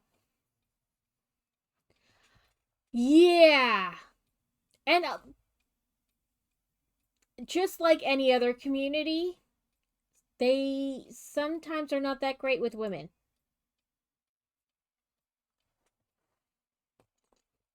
I watched the one girl, Naskia, I think is her name or whatever. Uh, she plays like what is it? Oh, it's a shooter game. My brain's not working today. But she plays one of those shooter games where you have to go around and like kill everybody. And they're like, as soon as she gets in, they're like, oh, fat bitch, why don't you go home? Why don't you make me a sandwich? That's where you belong. And then after she kills them all, they're like, you cheated. No, she's just a better gamer than you. Don't get upset because she's better at the game than you.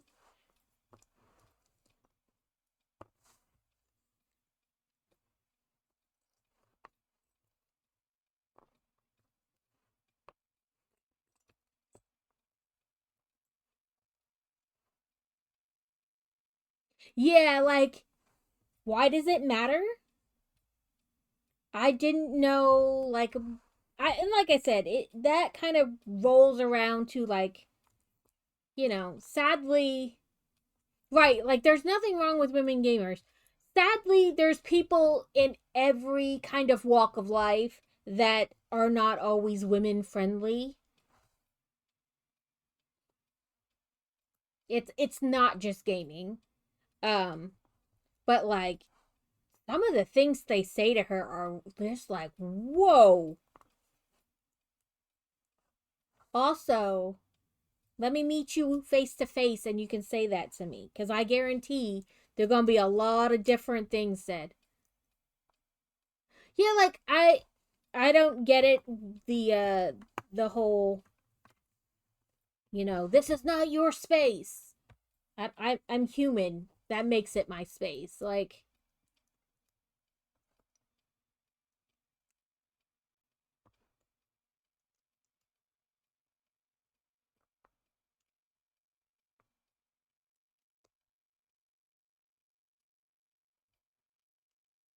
it's like I said, it's not strictly a gaming thing. It's those type of people are everywhere in all walks of life. Why are you not getting on the thing? There we go. Sorry, it did not want to attach. It's like little pillars in front of the store.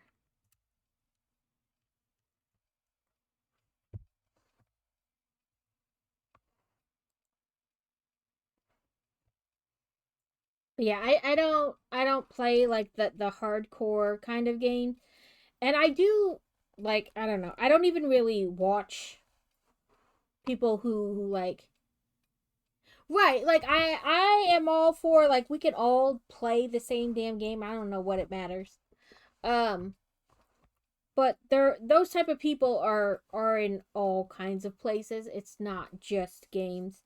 Um and fortunately, it's beginning to seem like there are a lot less of them and more people who don't care.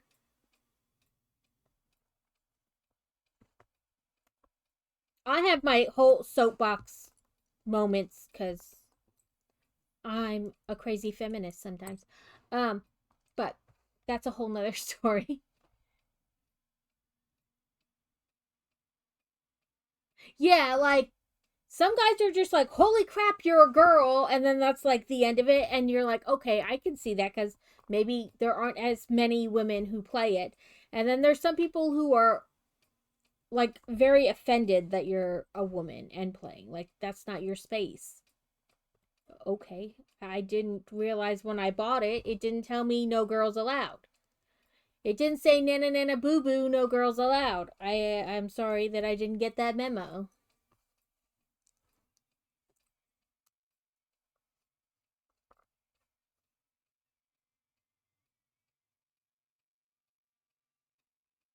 Right, like it's just it is what it is. I put that one too high. Yeah, and a lot more women are playing, and it's becoming more common.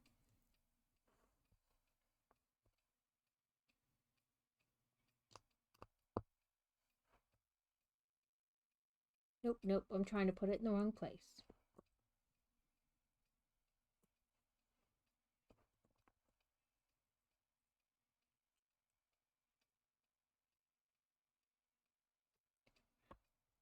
So I like this one girl. She explains like religion.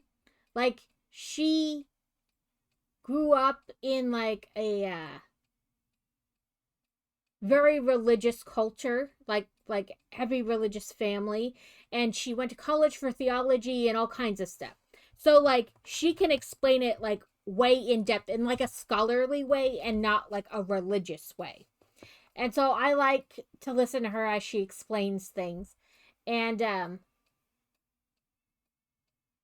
she was talking about something and she like relates it to like real world events. And she was saying like I knew women couldn't get like their own credit card, buy their own house until like the 70s, but I didn't put it together so much like when. And then I thought about it and I was like, that was less than 10 years before I was born that women were finally allowed to have a credit card or buy a house by themselves without a male cosigner. And then I was like, that is just flippin' crazy.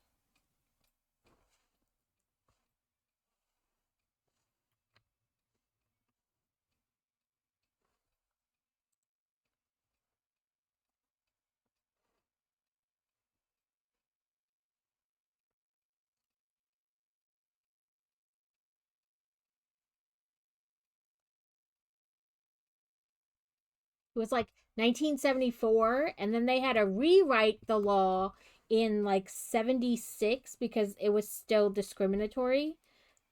Because they had to add in like race and not married to the law in like 76 or 78.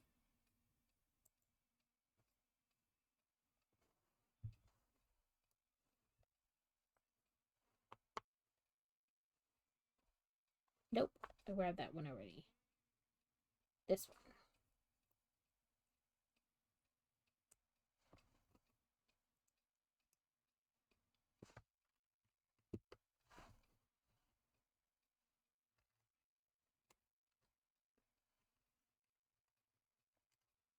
Like, I am not religious, but I like understanding where things come from. Like how people are drawing that conclusion. So I like that she explains it in like a scholarly way. And sometimes she'll explain like people say it's this about this, you know, about some verse or whatever, and she'll be like, that's because it was translated from this to that, and that's how they got that kind of conclusion when it's not necessarily true.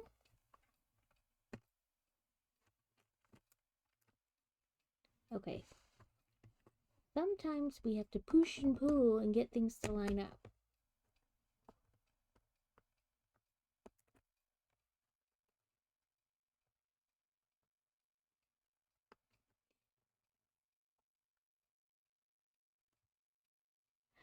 Thank you for popping in. And like I said, if you have any questions, just message me here or in Discord. I'm more than happy to help. We're all just trying to figure all this crap out. Yeah, I like how she explains it. Like, I am not religious, really, in any way. In fact, whenever they come around to the house, I don't even open the door. I just tell them through the ring that I found Satan. That we're part of the Satanic Temple, or I ask them if they lost him again and tell them they've really got to put a bell on him. You guys really got to stop losing him.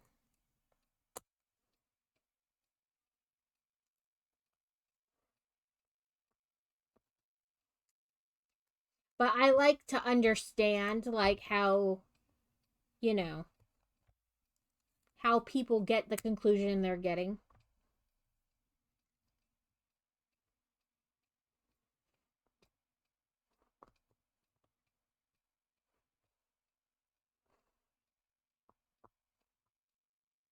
Like the one she was explaining how, like, in the original Bible, like in the Hebrew, it said, like, essentially not that Mary was a virgin, just that she is pregnant and, like, it will produce, you know, God, Jesus, essentially. Not that she was a virgin and it was an immaculate conception. Just that it said she would be pregnant or whatever. But then they, like, translated it to Greek and that made, like, one word different.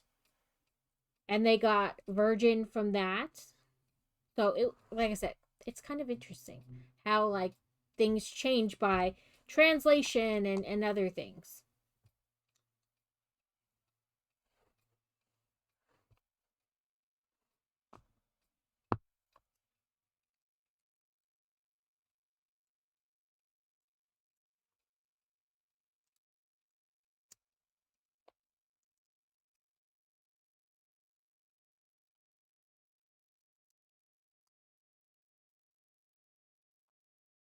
I so want to put, like, a little sign by our door that says, like, $80 per minute, ring at your own peril.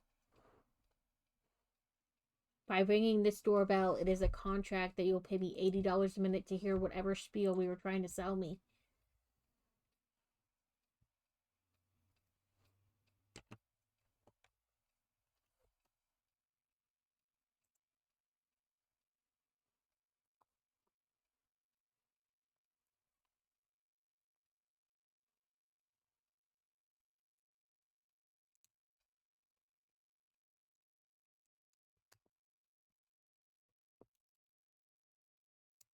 And sometimes she'll give, like, book recommendations, like, if you want to know this, here are good books to read to explain it more. And I was like, I like that.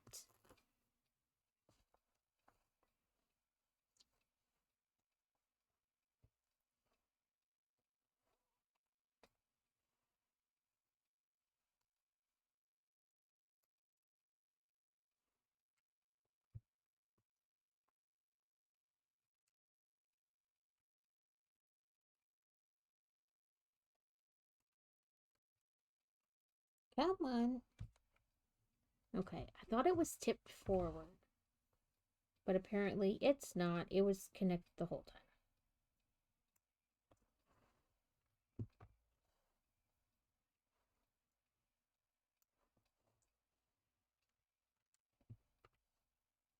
Okay, what do we want to do in the second half?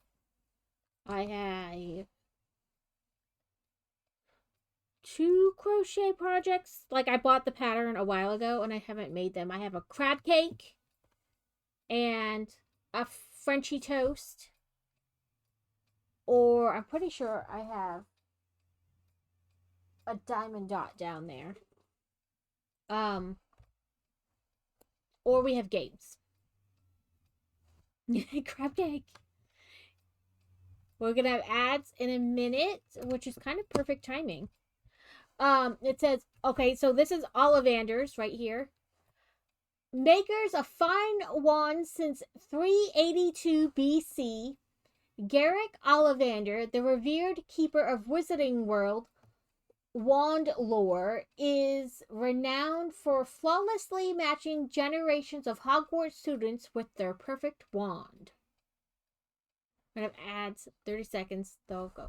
So with the crab cake, we can do pink because crabs are pink, or we can do a different color.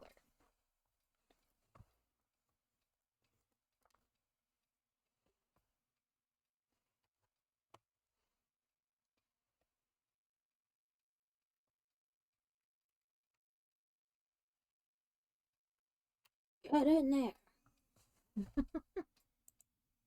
Oh, and then we have a lamp post to make. Okay, we're officially in ads. I'm not building, but I am gathering the pieces. I think that's our last step. It is. So I will put the rest in there, and I will grab the rest of this set so you guys can see it.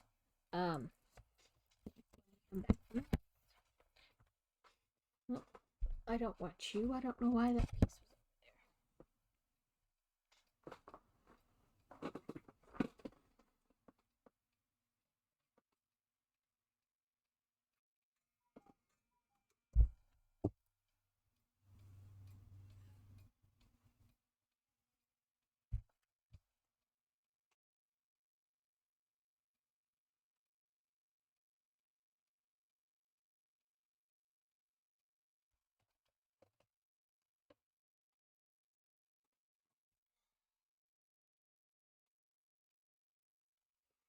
I'm gonna sneak a pretzel while we're on break.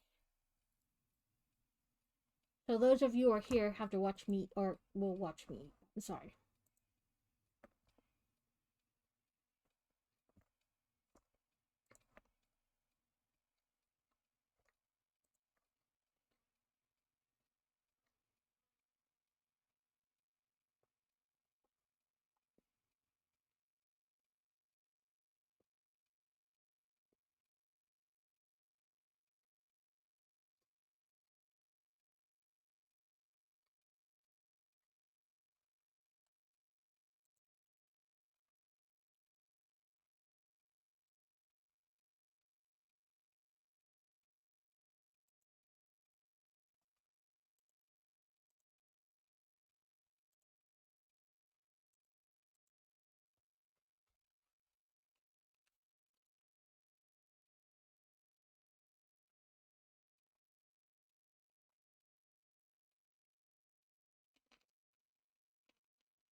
Ooh. What does he have to have done? Is it his wisdom teeth or something else?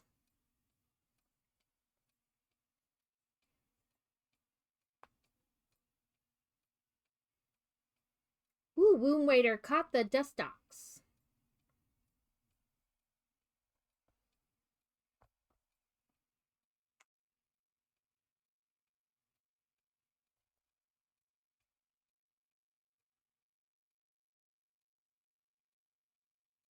Welcome back. We have just this one last step to do.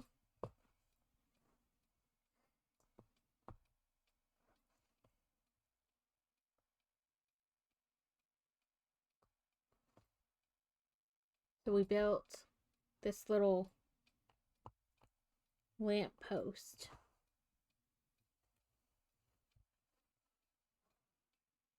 So that's what it looks like from the front. And then in the back.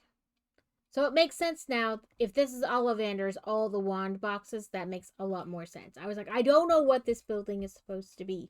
But that makes a lot more sense. And then we have, so this is the other side, and you clip it together. Let me take everybody on a little ride. He got 2 fillings he needed done. The first 2 were alright, but he was fussy on it. And the didn't want to scare him. Because that makes you not, I have problems with the dentist. You gotta knock my ass out. I gotta be loopy. But I had some bad experiences when I was a kid. And that, carried on for, ever. Now I just don't like the dentist.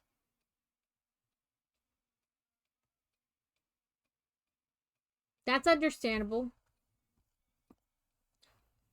progressively as I've been put under, I've got like worse.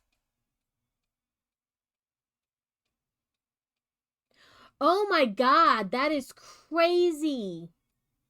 So fantasy, my kids are a little weird. They're not complete. So it's things you wouldn't know until they happened, right? So fantasy, I don't know. We lived in Virginia. So I don't know, maybe 6 or 7 years ago, right? She was riding her scooter in the back alley with all the other kids riding their bike, doing whatever, and she hit a rock or something happened and she fell. And she was just said she scraped her palm. That was it. You know, her hands hurt and her arms kind of hurt because you know, like the shock when you hit, that kind of like shock wave travels up your arms. And so she was just kind of sore and she didn't really want to, but she said she didn't feel like she needed to go to the doctor. Like nothing felt broken or anything. And she went to get into bed that night and she put her arm, you know, you put your hands on the bed and then you go to put your knee on the bed. And when she put pressure, her elbow popped out. Like this dislocated. So we took her, we got it fixed. But later we learned that technically the cup on the bottom half of the arm is not deep enough to keep that top part in. And it was fine all that time until it popped out. Then it became like a reoccurring thing. In like a year, it dislocated like 3 times. And finally they did surgery and they kind of fixed it. And then they're like, it's fine. She did kind of like, she didn't really go to physical therapy. They just gave her some exercises to do at home. And they were happy with her mobility and all that. And then we moved to North Dakota and we were there for like a month and then we were moving into our house and it dislocated again. So, and the boy has something similar. You have your kneecap, right? Like your kneecap is like this. Well, underneath your kneecap, one of your bones is kind of notched up so it stops it from coming off. His are completely flat, so there's nothing really holding his kneecap on. So they both move around and hit other bones and stuff in his leg. Again, we didn't know until he fell at school and dislocated his knee. And then just this almost a year ago, last February, he was in his room standing and he went to turn, and you know you like keep your feet planted but you turn like the rest of your body. He did that and his kneecap dislocated on the opposite leg. So they aren't whole. They're a little wonky on the building. When they did that, I was out at a fire call, and when I came in, they told me they did that. Yeah, because that is way too much because it's based on weight. There's a calculation for everything based on how much people weigh. And giving him too much drugs could have like all kinds of effects you don't know. You know what I mean? Like, that's just crazy. I'd be knocking people out too. So this set is meant to do a couple different ways. You can, sorry, it doesn't really fit in my camera. You can, I guess maybe this way it might. Nope, too long for my desk. But you clip it on, and you can have it closed, or on the box. They show it like angled. I have yet to figure out how the angle works, but I think you just place it like, I don't know. Because they show this tab out, but then I don't know, something like this, like angled. No. Angled out somehow. I don't know how, but somehow.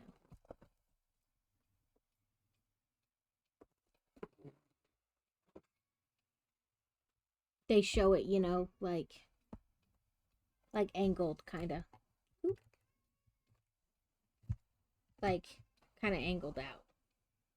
So that you can like look down the thing. Oh, oh yeah.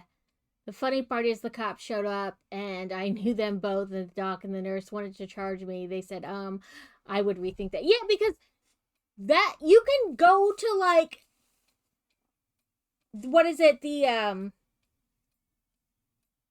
Like when a doctor is a bad doctor, you go to the medical board and tell them because there's records. And if not, then that's like double trouble because they're supposed to have records. So like, okay, you can get me for assault, but I'm going to take your medical license. Like that is some crazy bullshit. So I don't know. I was probably 14 and I was at with my dad for the summer. And we were out riding bikes like we did a lot. And we were coming down this hill and my brother stopped like right at the bottom of the hill, which was dumb. He was like in the middle of the road and he just stopped like basically once it, got level. And I went to brake and the brakes on my bike didn't work. And so now like I'm just like so I wound up hitting him and like pushing him forward, but I went over my handlebars and I landed and I had like I scraped my arms up so bad and my legs, and I kept telling my dad that I thought I broke my arm, and he was like, "No, you're fine. You're fine. You're fine." Well, that happened on like a Saturday, and when we went home on Sunday, I told my mom and she took me to the emergency room, and they're like, "No, she definitely broke her arm." And like they put the temporary on it till I could see the ortho like the next day because it was late on a Sunday, so you can't really see anybody. Um and we went to the ortho and they said I broke it like right here, kind of like in front of the elbow, and then I broke it here, but I also broke this tiny bone here. And that bone, because it was so tiny, had already started to try to heal. And so it wasn't like rounded like it's supposed to be. It was like straight up and down like a mountain. And the doctor's like, "Well, we gotta re-break your arm." And he just put his knee up, like put his foot up on the side of the bed, grabbed my arm, put it over his leg, and just snapped my wrist back. I punched that doctor right in the face. Like, it wasn't even something I consciously thought about. He said, "We have to re-break it." And my brain went, "Okay." And he just grabbed my arm and broke it. And I like punched him straight in the face with the other hand. Yeah. I mean, that is a big deal. Overdosing a child like that. It breaks all kinds of laws, like not just medical laws, but like endangering a child and all kinds of stuff. Like that is a big deal. That is like lawsuit, lots of money deal. But this is it so far. So on Thursday we'll build the other half of this side. But we have a little night bus, which I have to say is almost my favorite part about the whole set is this tiny little night bus. But I like the little dragon on top of the bank. But yeah, so you're supposed to be able to like angle these out, like take it apart and angle them out somehow. I don't know. Like I said, I don't know how particularly. Maybe like that. Maybe that's kind of right. But yeah, then you can see like the shops, or you can keep it closed.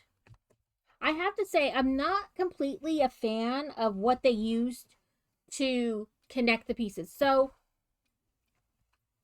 each like segment has these pieces, which usually have like a thing that clips in and then you can hear it like click as you move. But instead of doing that, they put these, I don't know if you guys can't probably see it. They put these pieces, which generally don't connect to those, so they don't really stay together. Like, it just kind of comes apart real easy. And I'm not a fan of that. Like, I would rather have to give it a little bit of a tug to get it to come apart than this, like, you barely touch it and it comes apart. I'm not a fan of that part. And I'll probably wind up trying to see if I can change that part out to like one that fits in there better. but that is the set so far. And Room Waiter said she would like to see the crabbed cake. I will bring it up and I will show you guys what it looks like. Let me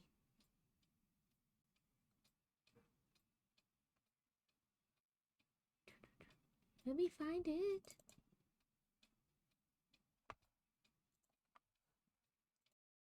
So this is what it's supposed to look like, a crabbed cake.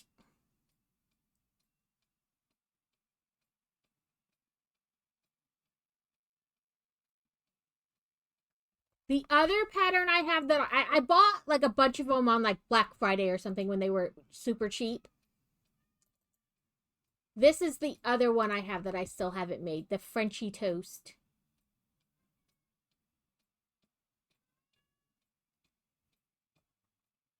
I love that they're all like okay, wait. I don't know anymore now.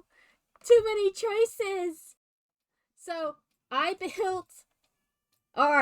I made this one yesterday. It's a sushi bee. And I have a mini sushi bee up here. So I have two different sushi bees. I have more of the little bees, like cookies and milk. And like it's a cookie bee, and then one that looks like a jug of milk, and then like a peanut butter and jelly bee, so it's got like whatever kind of jelly color, because you know jelly comes in many colors, and then like a peanut butter color, and it alternates, and then it's got little wings. And one that looks like a beer. It looks like a glass of beer, but it's a bee. And they're all tiny, like that little bee. And then I have. Okay, let me grab them. I know, Mama.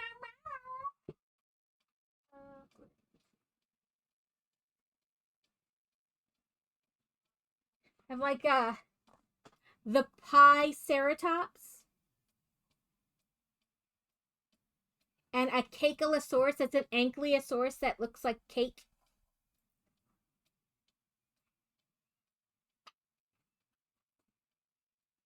Okay, pink and white. Oh, you're not white. You're cream over here. Let me find my white.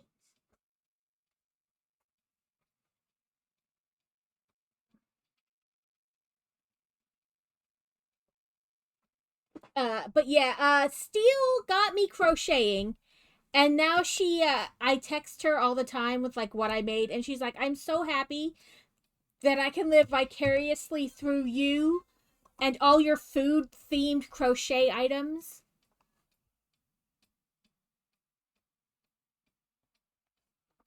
I bought it's probably not the best to say, but it worked because it was cheap and I didn't care. I bought like a random kit off like the Amazon deals section where it was like where is it? Let me find it. Oh, it's over there. It was like, make this octopus. Right? And then when Steel came to visit to see the eclipse almost 2 years ago, she's like, I'm going to teach you how to crochet with that kit. And so she taught me how to crochet. And then I was like, okay. And then again, off the deal section of Amazon, I bought this, it was a bag and it came with a bunch of like, not the best yarn in the world, but also you're learning, so what does it matter? And it came with like 2 sets of crochet hooks. It came with stitch markers and a scissor and a measuring tape and stuff like that for like $35. And then I bought this amigurumi book from Barnes and Noble, and it was very good. It's like very detailed, lots of pictures to show you how to do different things. And you know, like free stuff off of like free patterns off of like Pinterest and stuff like that. And if it didn't turn out fantastic, it didn't matter because I was learning how to do lots of little things that wound up being cat toys.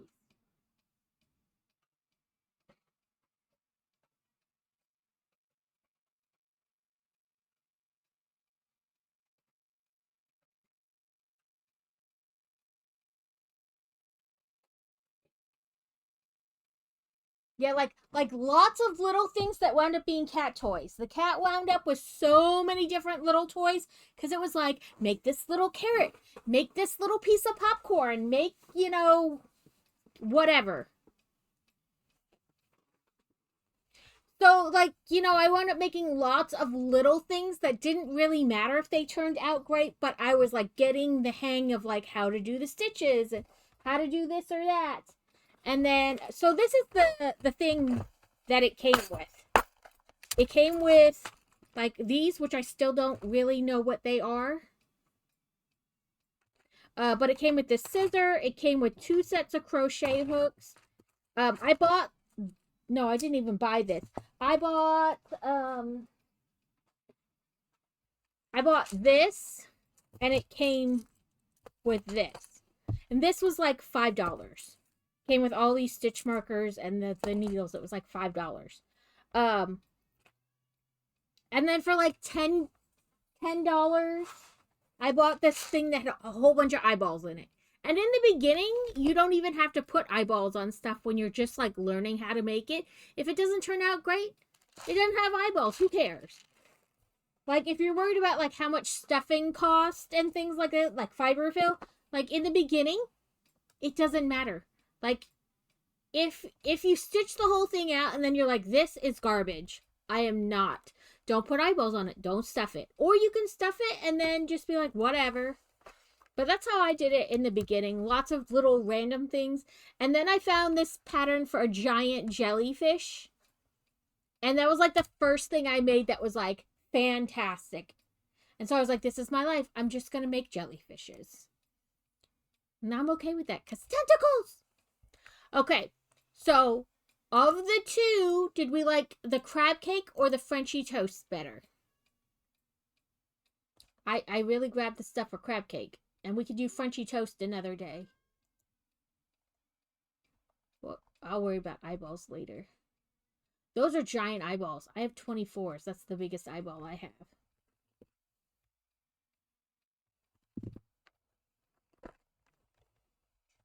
But the lady I get most of my patterns from, it's called Croutons Creations. Let me find the. Sorry, my brain's like, what? What tab are we trying to look at? I'll put her thing in here. A lot of her patterns are like food. So, Brontosaurus, Stegosaurus, the Tyrannosaurus taco, Tree Rex, a Sharkshimi, a pizza turtle, Taco Rex, a pretzel snake. These are the bees I have. Then you've got a melting snowman, a hamburger bee, then a Cacolosaurus, a Piceratops, and the Chocotacosaurus, the pizza bat. You have these little jellyfish, ramen stingray, sting ramen, a peanut butter jellyfish, Banessi split. But yeah, all her patterns are like food themed, which I'm okay with because they're adorable.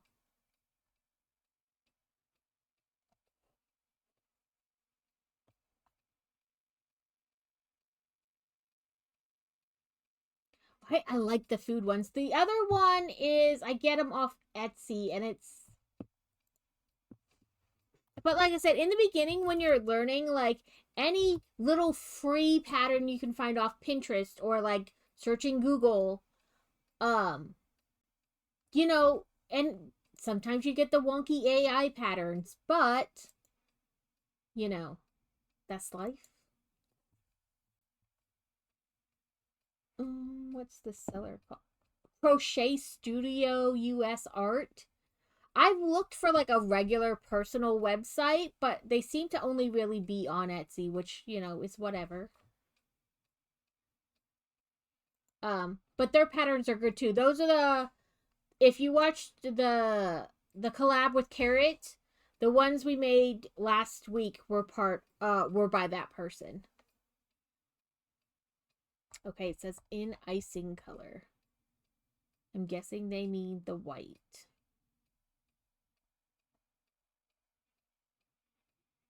Let's turn your work so the inside of your work is now facing you. Use your next shoulder. What are we putting? Sorry, I'm just trying to make sure I've got the right color. Yeah, it's the white. Let me...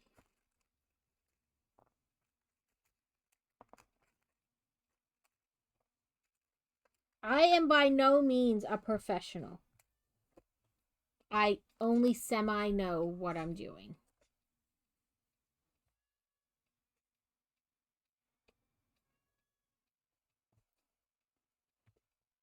I hate the tiny magic circle.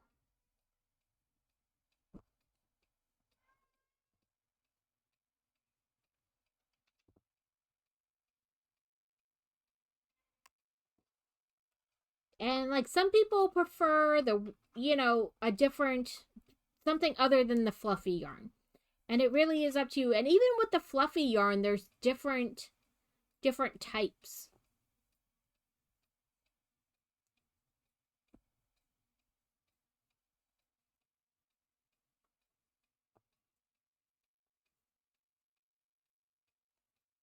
Come on. There we go. Oh, I didn't look if she said she wanted it worked continuous or in rounds.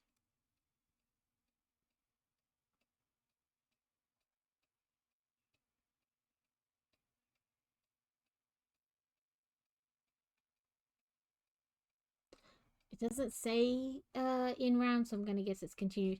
So the difference between continuous and in rounds. So continuous is you literally just start the next round, go, go, go. But when you work in the round, you have to go into the first one, and then you do a slip stitch and another, and then it kind of keeps it even up. So I do that. I prefer that because then I don't know, I just think it looks better. You don't wind up with this, like, sometimes it can almost look like it's like rotating.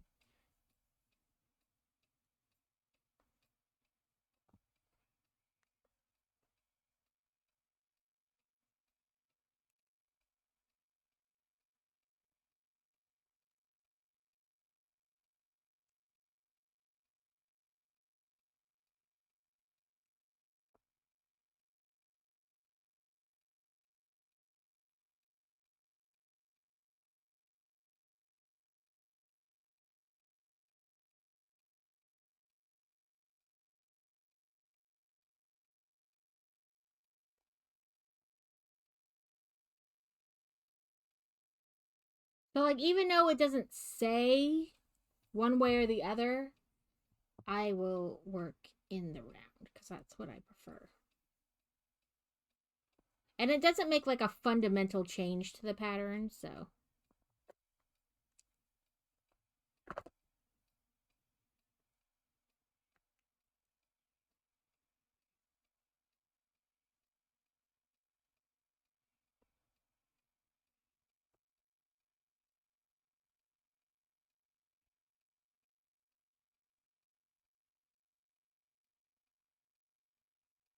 I'm still getting used to crocheting and like following chat and stuff, so if I don't respond to your message right away, I'm sorry.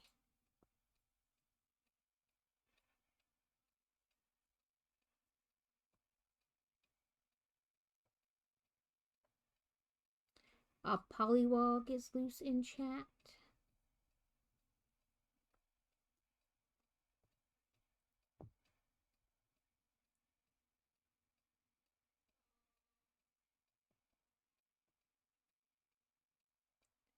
Come on, work with me. Never.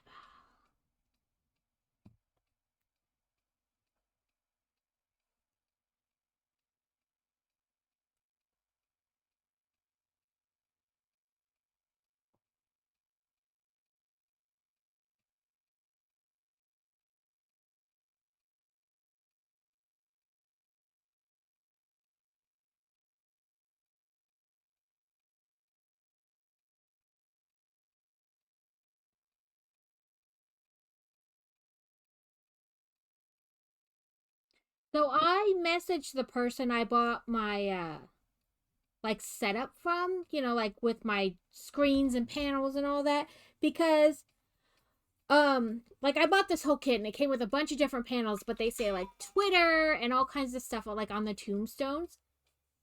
But I don't have one that says games, so I messaged them and I was like, "Hey, I know I bought my thing a long time ago, like almost 2 years ago." And I was like, "But I love it and I'm just wanting to add like games as like a thing, but none of the tombstones say games. Could you let me know like what font you used on them and I'll add it myself? Or could you add games to like a tombstone and then send me that pattern and I will gladly pay you for it?" Um and they messaged back and they were like, "It is a while ago. I'm having trouble like finding what exact font I used. I think I used this one. So I'm trying to make a one that says games. That way you guys can see what games I have. But also I went with what they said, but it doesn't look like my other ones, and maybe that's just a me thing going, did I do it right? I don't know. I might wind up just adding games under like something else and not worrying about it. Okay, round 5. Single in the next 4 stitches. Okay, then what about the other ones?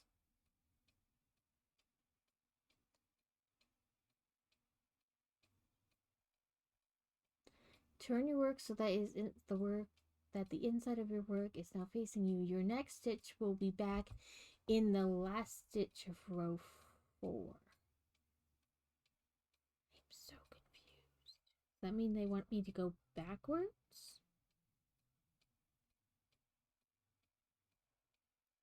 Like here instead?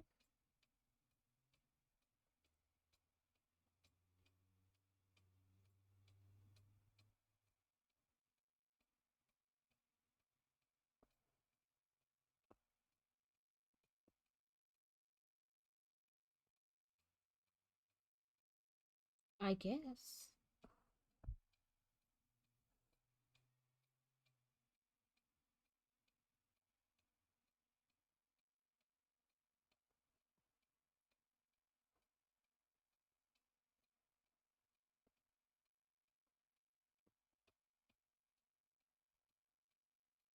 Come on.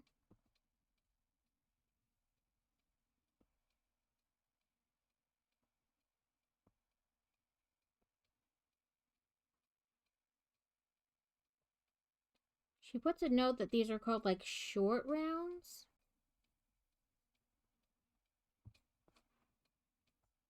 Maybe it's because like it's gonna bend. So it gives it like that bend. I don't know.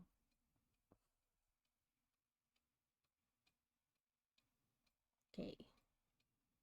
Single crochet in the next 4 stitches. It says turn, single crochet in the next 3 stitches. So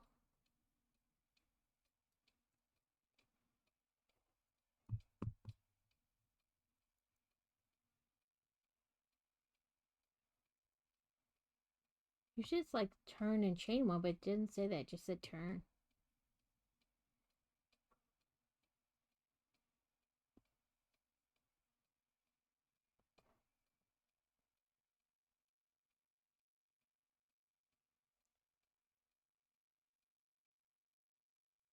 My brain is like, where is the stitch?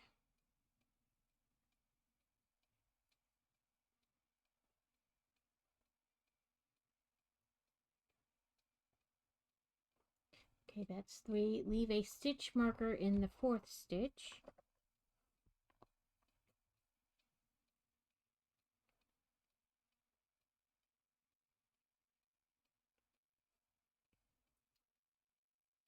Turn.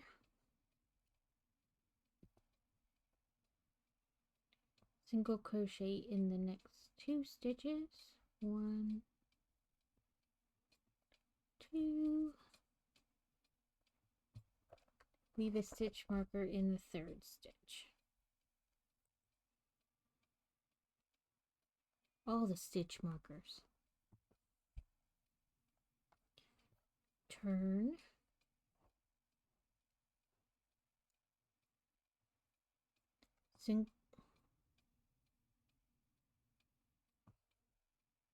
Oh, okay. Turn your work.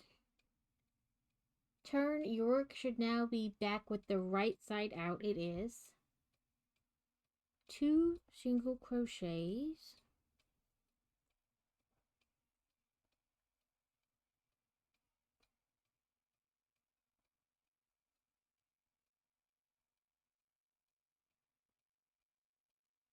Place a stitch marker in the first single crochet. Okay, none of those are the clippy kind.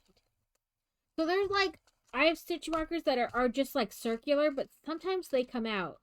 So, like if I'm doing quick stuff, then I'll use them, but sometimes I don't like to use them because I feel like they could come out and then crap. Place a stitch marker in the first single crochet. This will now be considered the start of the round. Okay. Single crochet down into the first stitch marker you placed. I guess this one.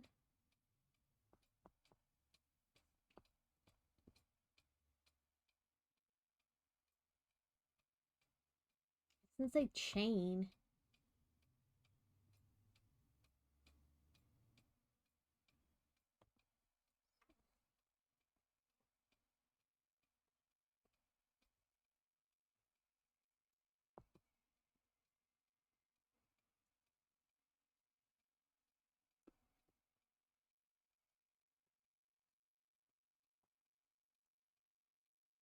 Continue to single crochet in the 2 stitches left over from round 4.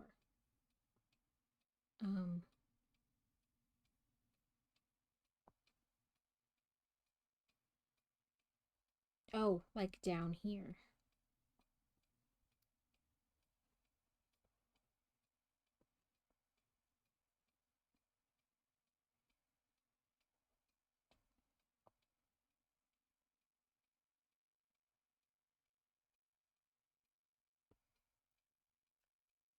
I don't know if I'm doing this right, but we're here and we're working.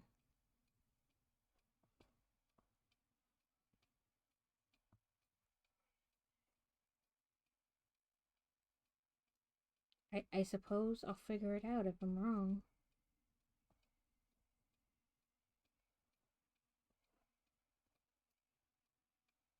Okay.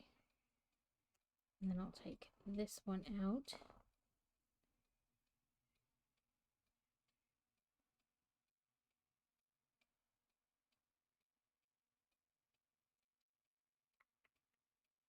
Single crochet in the second stitch marker.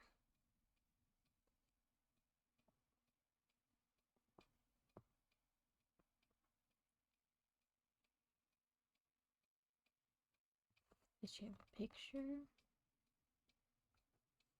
Oh, she does.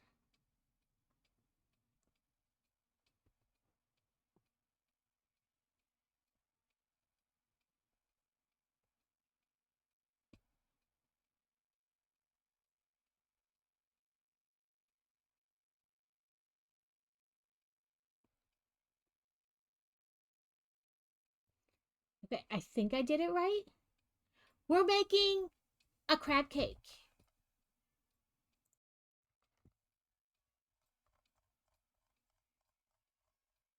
A crab cake.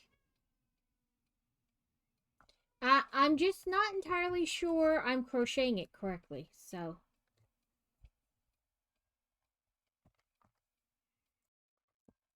This is I did not read it. I was just like, we can do either one of these. I did not read it. But I think I'm doing it right.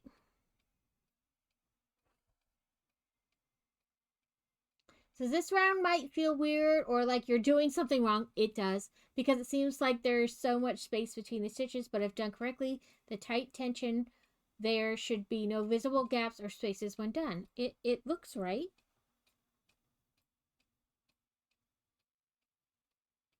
Right? Be like, "Oh, sir, you know you're done for the day. You know you don't want to be here no more."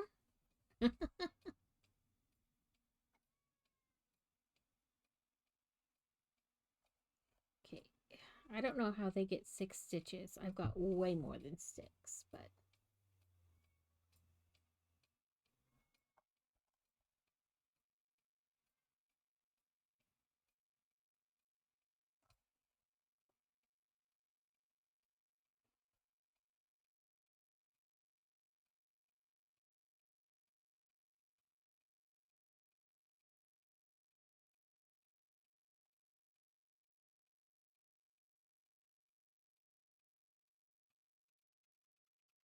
okay. Let me My cat is like, "I want in." No, you get into stuff.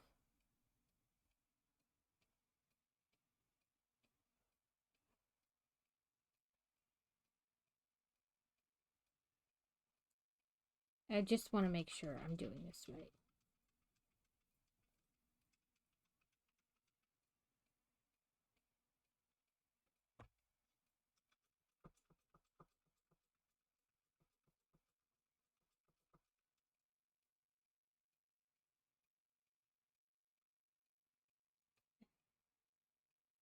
There's been a few times that the boss man CEO left at like noon for appointments.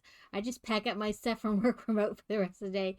If he's not, then I'm not, right? Like, I'm not gonna be here either.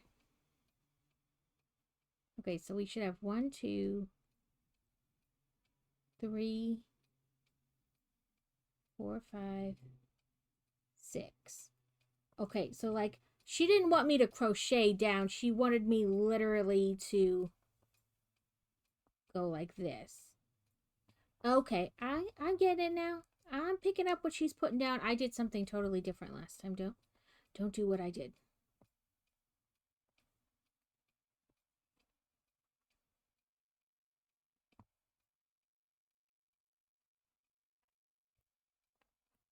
That's 2, 3.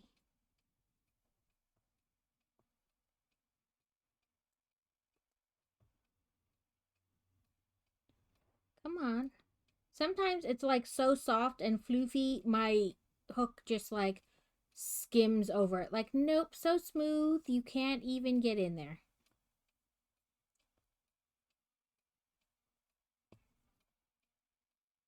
4,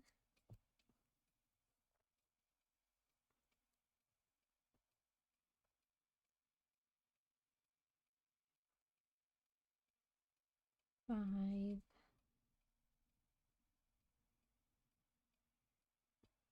Come on. 6.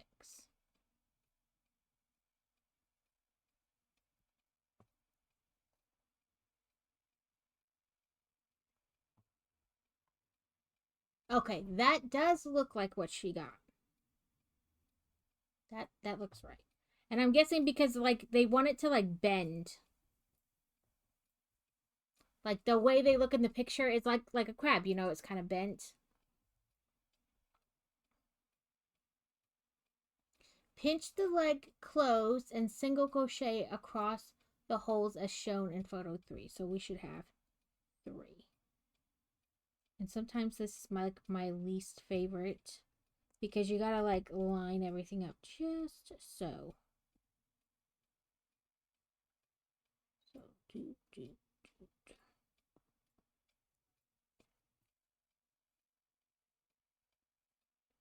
1, 2.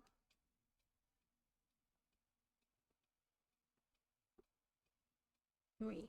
So it's a bent little leg.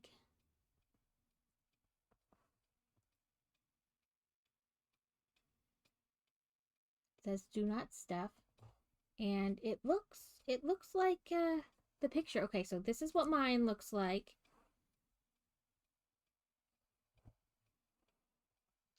And it's kind of hard to tell. Like that's what mine looks like, and then this is what they have. So I think it looks close enough to correct. Like I said, I am no professional. I think we need to make like 4 of these. Oh no, 6. We need to make 6. So, and it says don't leave like a tail for sewing or anything like that. So we just cut a little bit of a tail so that we can pull through. And now we need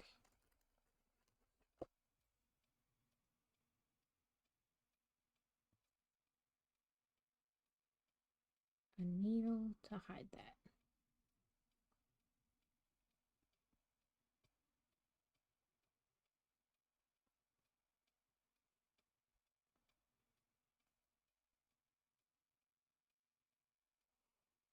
So, this is our first little crabby leg. Now we need to do that 5 more times. Ladies and gentlemen, welcome to repetitiveness. No, that's not right.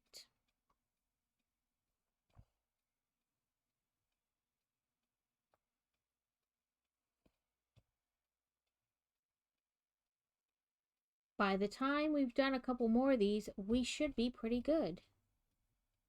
Make crab legs in our sleep. So I bought two skeins to do the big jellyfish.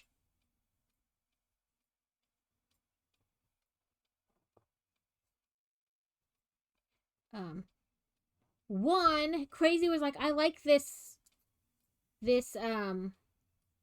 like I think it'll be like a good, because I try to do ones that aren't necessarily like ocean colors because I just like them. And it's very variegated, so like the color changes as you go.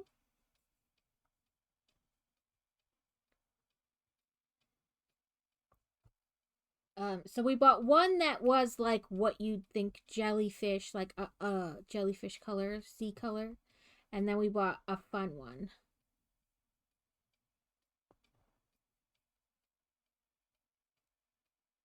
And in my head, I know I'm setting myself up. Like, I want to do so many that, like, it's not actually going to be viable, but I don't care.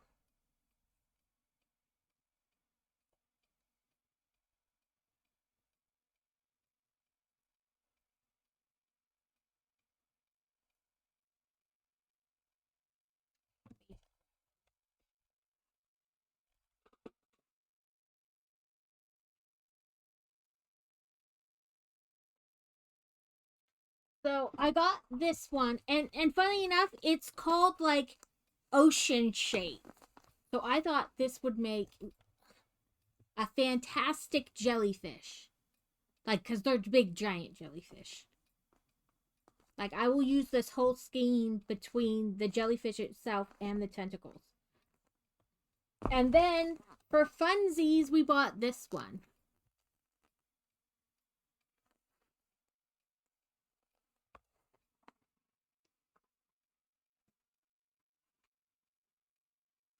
Oh, I just threw my blanket on the ground.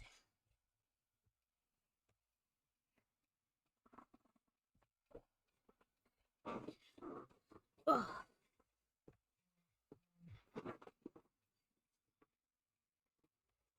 Okay, so did 6. Now we gotta do 6 and 6 and 6 and 6, all the 6s.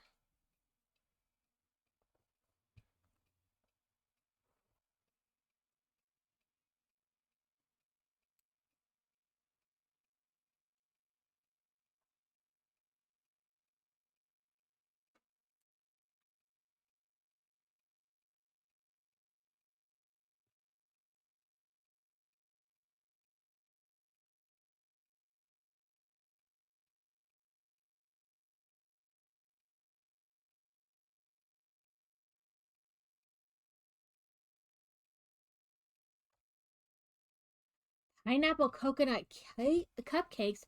That sounds delicious.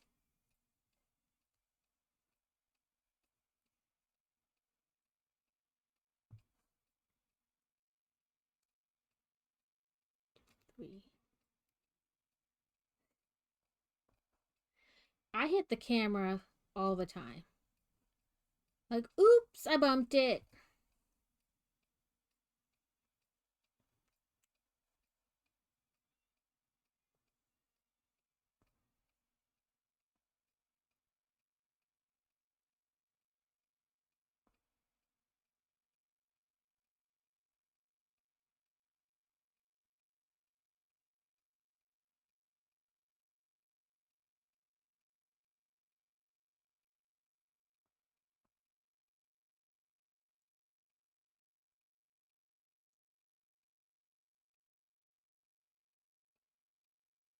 Okay, that's 4 rows. 1, 2. A friend requested them for her mom's B-day. I had a taste test. I mean, of course, you can't poison people. You have to make sure.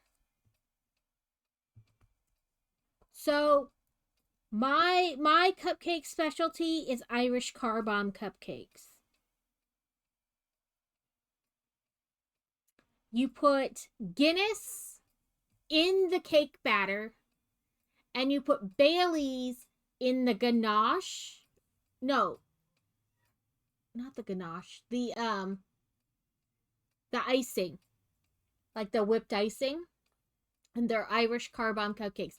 So they're chocolate cupcakes, and then you have to like core the middle out, and you put in chocolate ganache, and then you let them set in the fridge, and then you ice them, and so yeah, that's my claim to fame.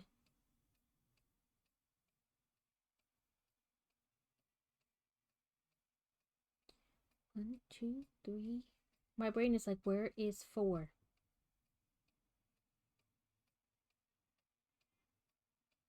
Yeah, that should be right.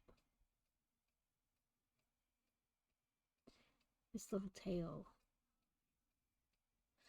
Yeah, the first time I made them was for like a St. Patty's Day party, because you know, we're American and we'll celebrate anything as long as we can drink.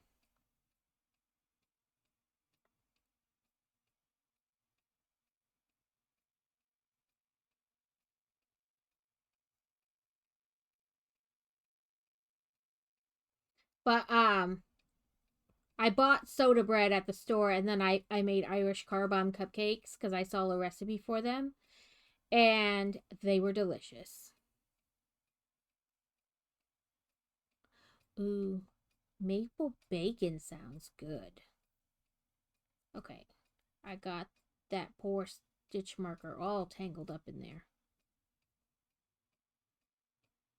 Let's do that again without accosting this poor stitch marker.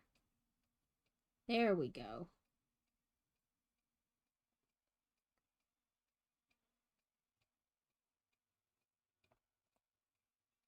And we'll... Okay, that didn't turn out right. Weird.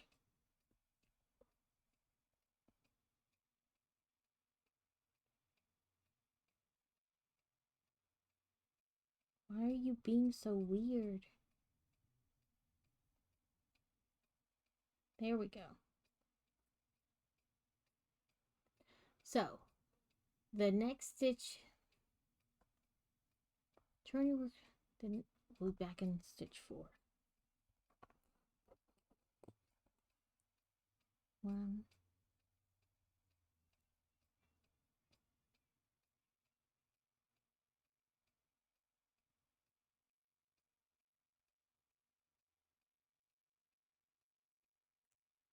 okay.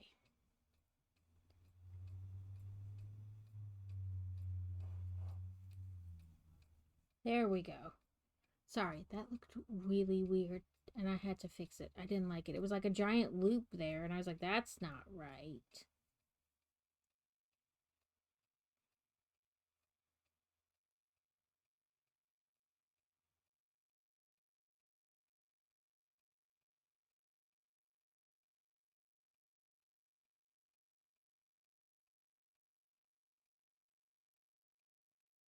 I don't make cupcakes a ton. I make like pumpkin bread and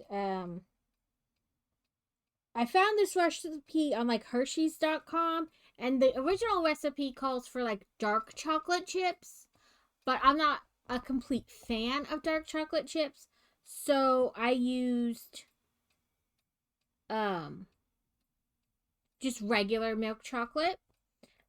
But you know, chocolate brownies with chocolate chips, and then I switch it out. Sometimes I use peanut butter chips. Sometimes I, during the holidays when they sell like the Andes crushed mints, I'll put Andes mints in there. That's fantastic that you could like make listen, anything you can make money from, I'm for, because people don't get paid enough at their jobs.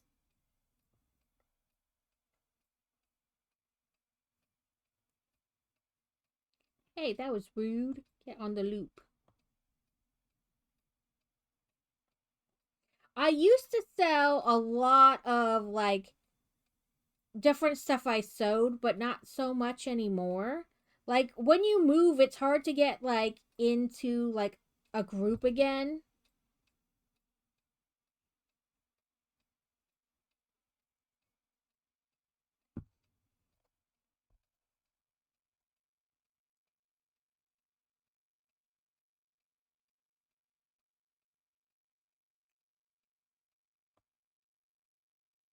Yeah, time's a factor too. Okay, then turn.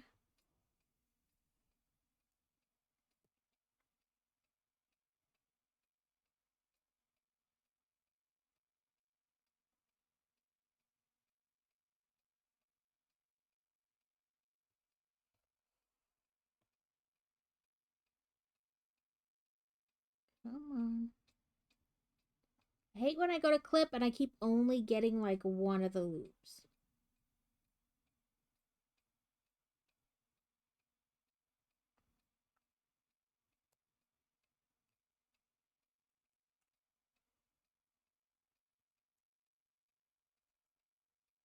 Now we turn again and our work should be right side out.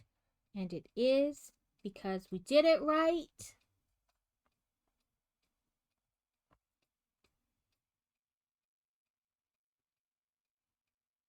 So we have 1,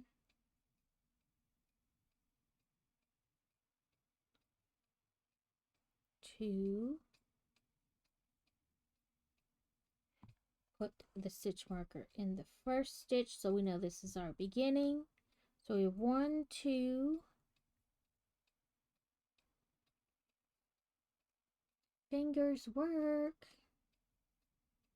Okay.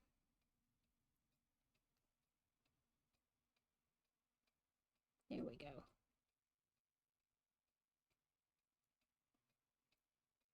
3.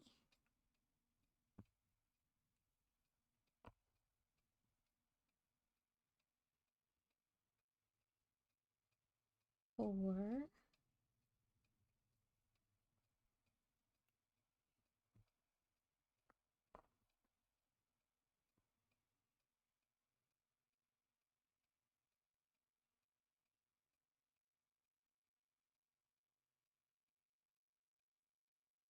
5.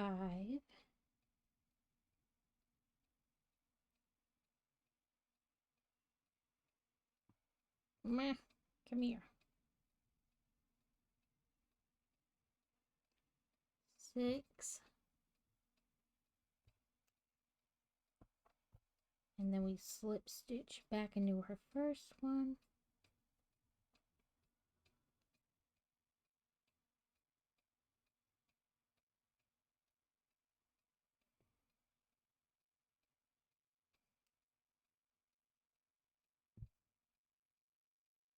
And then they want us to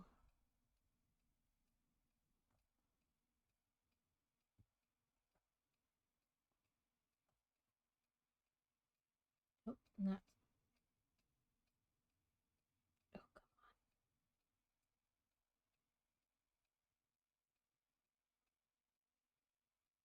And they want us to go around all of them.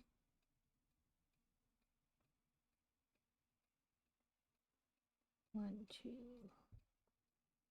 4, 6.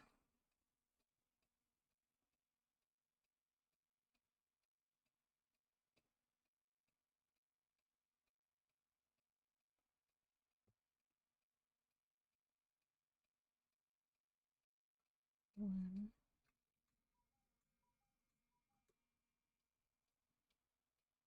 Come on, yarn 2.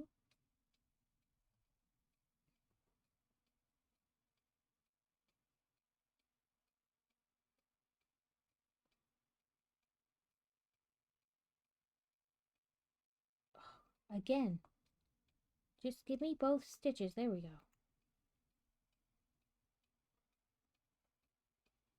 3.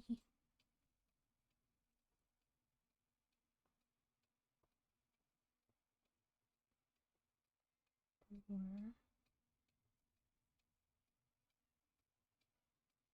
5.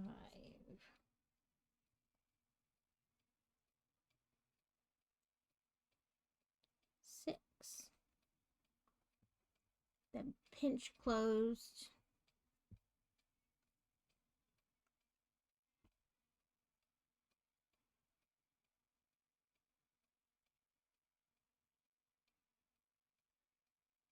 Get this tail out of the way.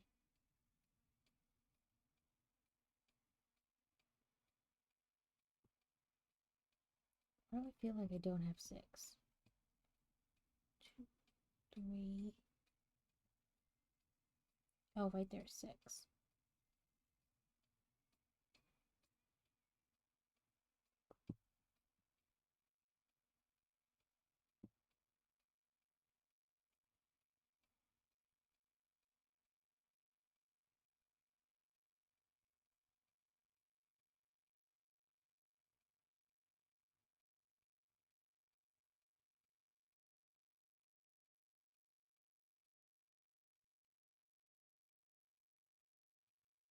Part of me feels like we did this one worse than the first one, but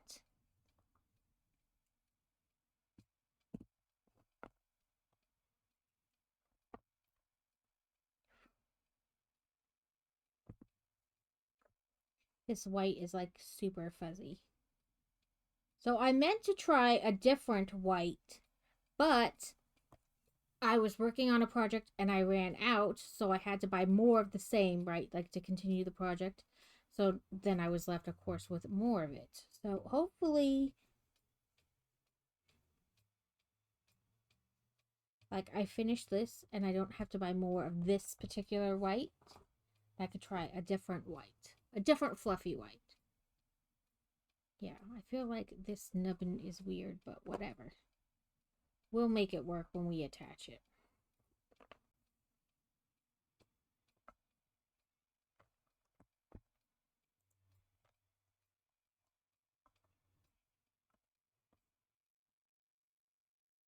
Also, I feel like I should just go on to the next part and make more legs later when you guys aren't watching me just make 6 legs. We'll do that. So you guys aren't just watching me make 6 legs. Because watching me make the same part over and over again, not so fun. So we're going to make 2 eyes. I can go back and make more legs. Because you're not going to do anything with them till later. So it's okay. Those were our last ads for this stream.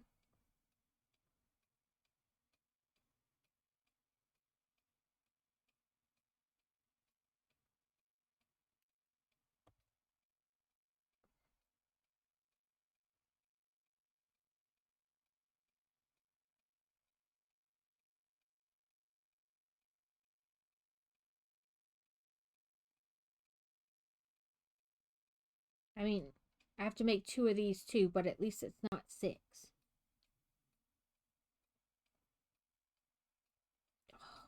That's what I hate about some of this fluffy yarn. It like shreds when you go to pull it. And now it's too far for me to pull. So I try to pull when I have a little bit more to grip. 2.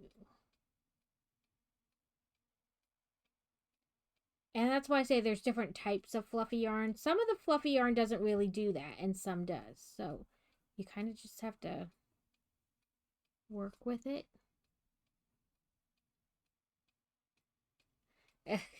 Am I going too fast? 3, 4, 5, 6, 7. I'm trying to go kind of slow so you guys can like see what I'm doing. And I'll do the final one. We have just a little bit left to pull. 1, 2, 3, 4, 5, 6, 7, 8. Also, I try to like, where are my hands? I don't know. Rounds 2 to 5, single crochet all around, 4 rounds, 8 each round. Okay.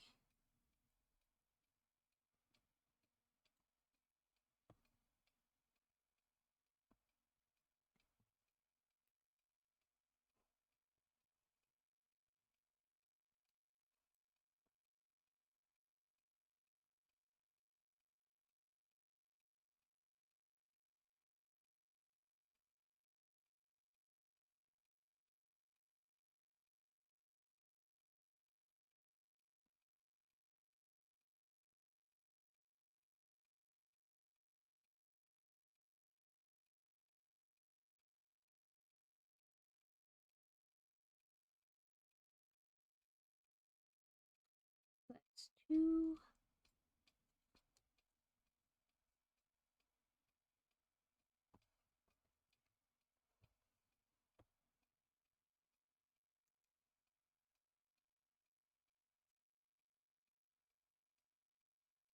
3,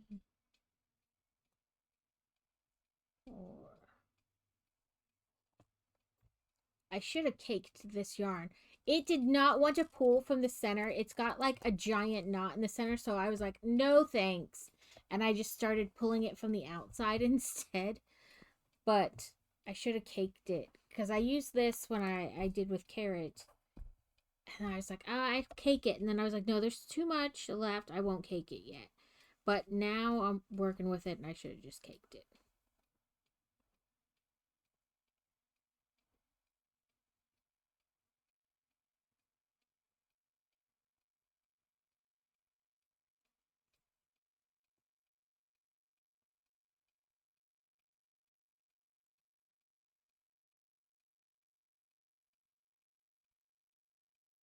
That should be 3, 1, 2, 3.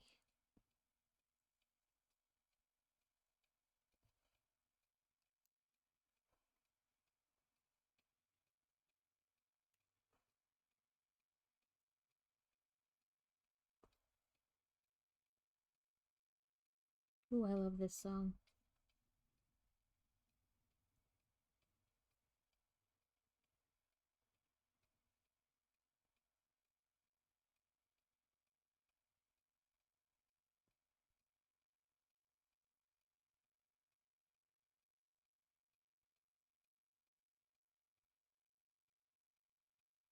That's 4, one more round.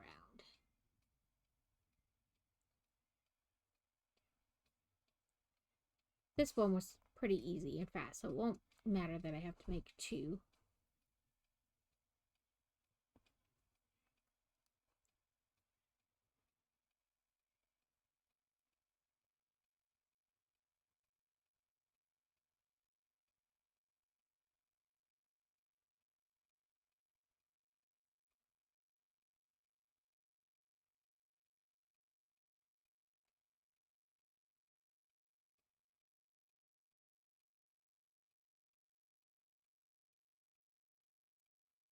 Okay. Should be 1, 2, 3, 4, and 5. Add safety eyes between row 3 to 4. Finish off. Leave long tail for sewing. Do not stuff.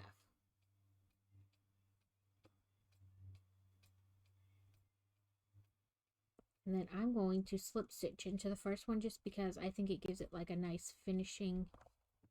And we're going to leave a decent amount to sew. Pull that tight. Pull this tight. And we're gonna weave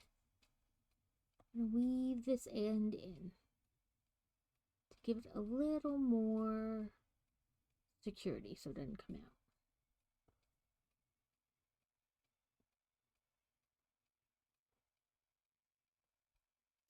I should have changed my thing to makers and crafters, but I did not. I still can, but just talking, just rambling like normal.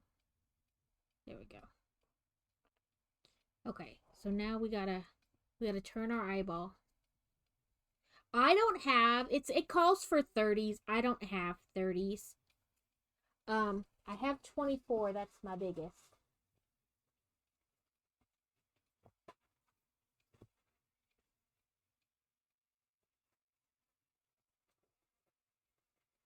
But what I do have is plain black eyes, or we can do colorful eyes. So, plain black eyes, you just bloop, and it's an eyeball. However, these are colored eyeballs. So you can choose the iris. Did we want plain black or choose the iris? Let me change my thing to makers and crafters.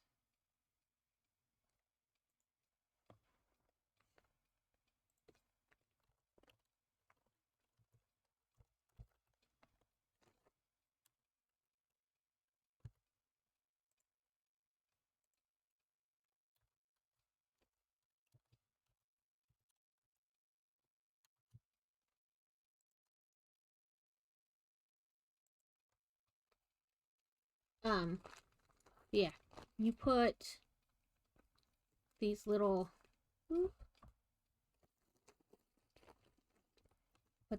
iris things in the back, and then the eyeball is colored. Do we want color for eyeballs or just black eyeballs? I mean, it is a crab, and they usually do have just black eyes. But I'm game either way.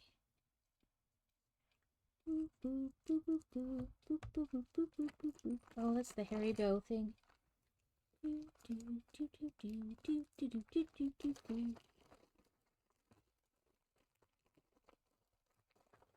I buy these together? I want to say I did. Welcome in, friends. I was just asking what color eyeballs we wanted. We're making a crab cake. I'll show you.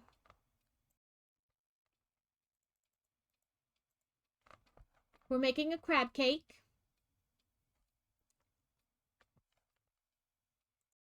And I was asking what color eyeballs we wanted.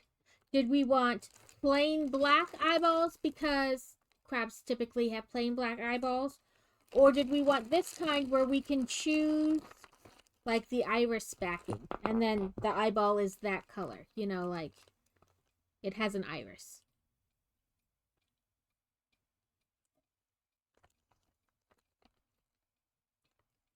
Iris? I know, like who could choose? Usually you guys choose heterochromia at that where you got two different eyeballs, which I'm okay with. I'm not saying I don't like it. I'm just saying that's what usually gets you. Googly eyes. They do make googly eyes. Okay, so my friend Army Skins made that joke one day when we were in Discord, and I went on the Amazon, and they do have googly eyes. Don't worry, I am eventually going to buy googly eyes for crochet projects. So we have like green, gold, blue, silver, two different pinks, like a light pink and a dark pink, and purple. Do we have a preference?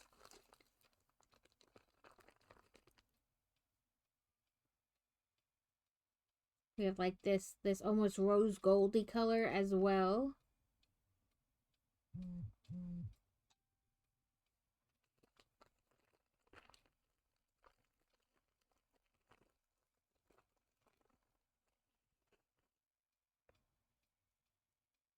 I think that's all the colors.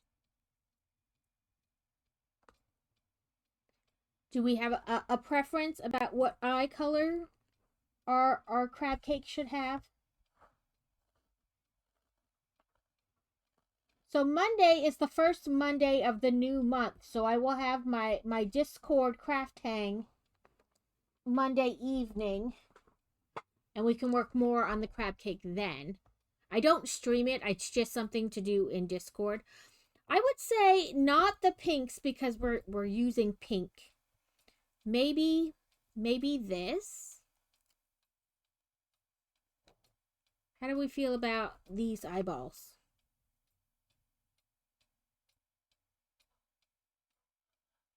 So this will go behind. Oop. Let me put these others away before I like set them down and then one falls into Never Never Land and never to be found again.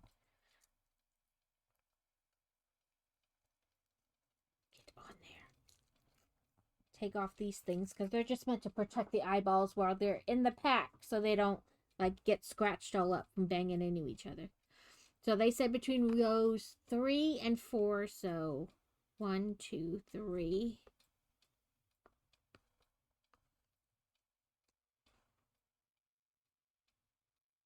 Do we like that? Or do you think it's too dark?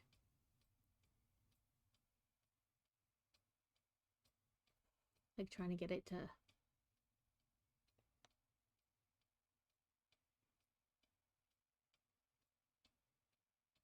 I like it. I think it looks good. And then we slip.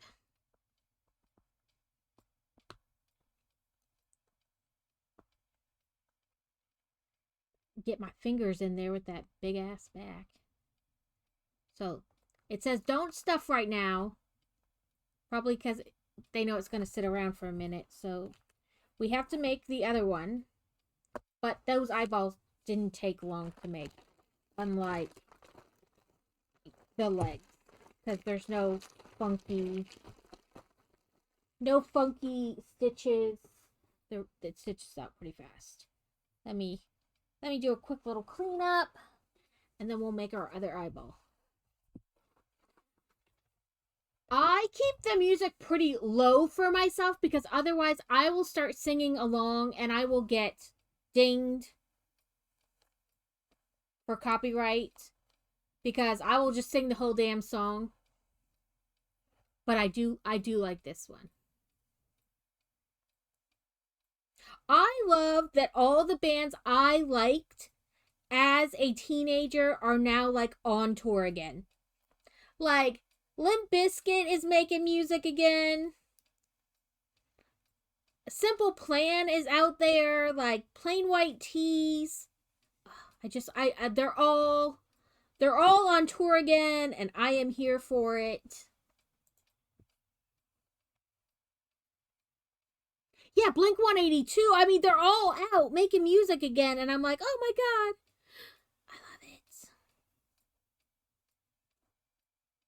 So with my youngest, with my oldest, I was like, oh, that's, like I was careful about what music he was exposed to at what age. And with 2 and 3, I didn't care anymore. So they were listening to Red Hot Chili Peppers, like, from birth. And, like, Rob Zombie and Du hast now. Yeah. Like, they were headbanging listening to Nirvana. And now they love them some rock music.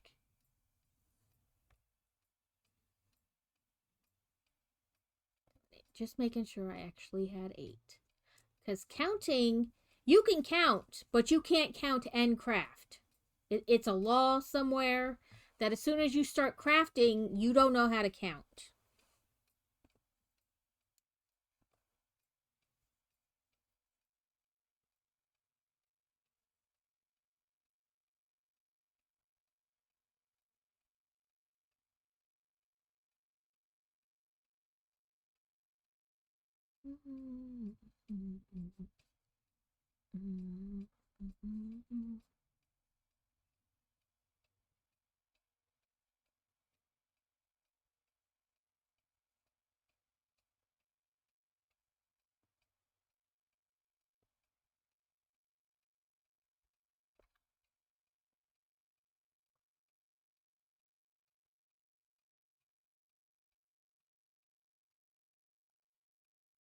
Yeah.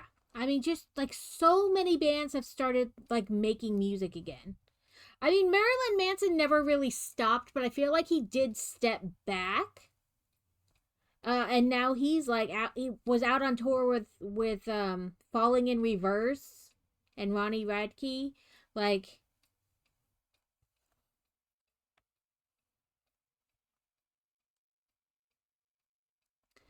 so I love that 9 Inch Nails redid um the Elvis song. Oh, what is it now? Um I love I his voice is just fantastic in that song. Um 9 Inch Nails cover Elvis. What is it?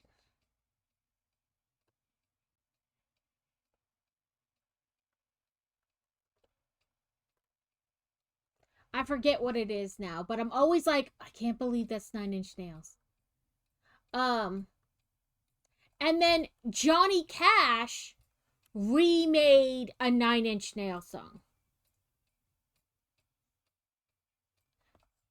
I was like, oh,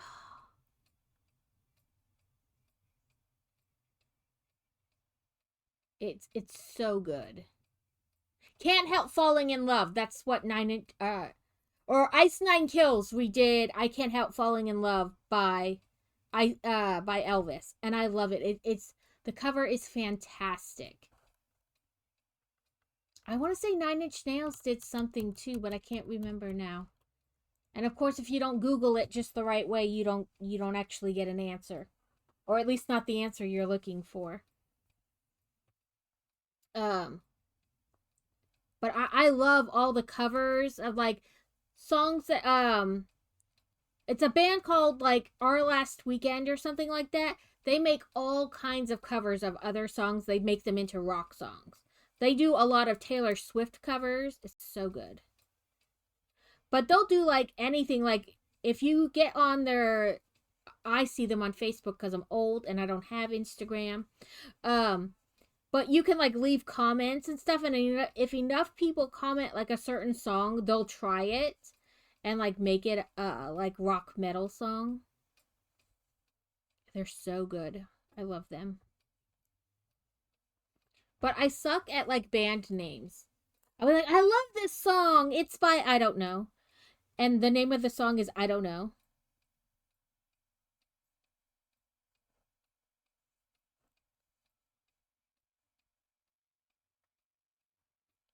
One more round. My son Alex. Yeah. Yeah, like they listen to like all kinds of stuff. And so I always feel like there's two schools of moms with infants. Either the house has to be completely silent so the baby can sleep, don't even breathe wrong, or my house where I ran the vacuum and played loud music and the TV super loud, all in a way to like desensitize them to loud noises so they would sleep no matter what. And it's not bad, but like I feel like you do yourself a disservice because you're not always going to have a quiet atmosphere for a baby to sleep. And that's just like a fact of life. Yeah, mine were the latter. Even my youngest, or I mean, I keep saying youngest, even my oldest, like I made noise. Cuz you're not always going to have a quiet place to sleep. Like, what if you're at, like, you have to go grocery shopping, you have to do certain things, and sometimes you have to do them at a time that is their nap time.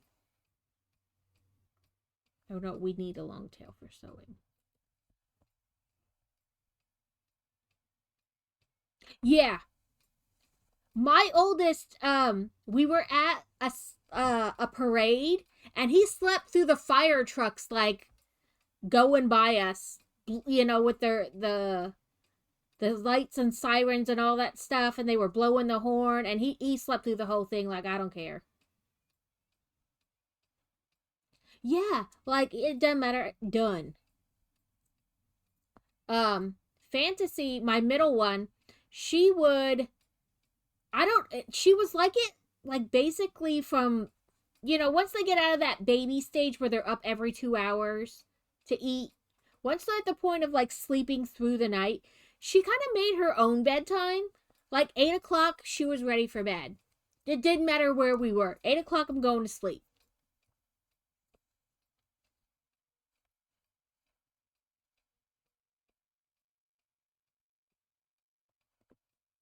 Okay, so 1, 2, 3. Yeah, she was like, I'm done. This day is over. I'm ready for the next one. I'm going to sleep.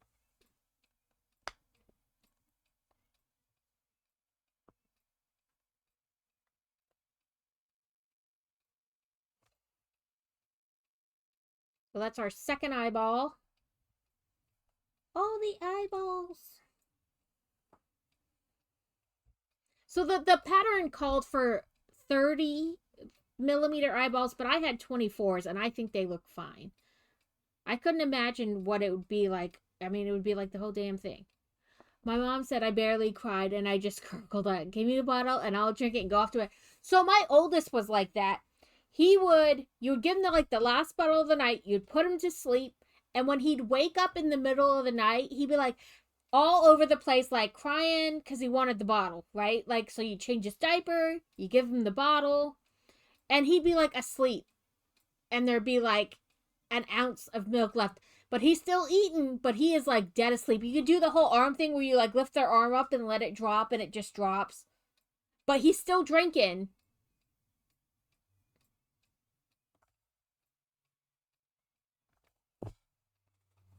It also tells you in this pattern how to make crocheted eyes versus like the you know, the safety eyes.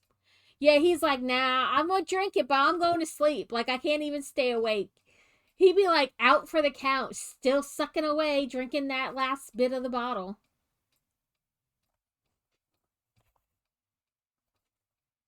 You're like, how do you even know you're like passed out?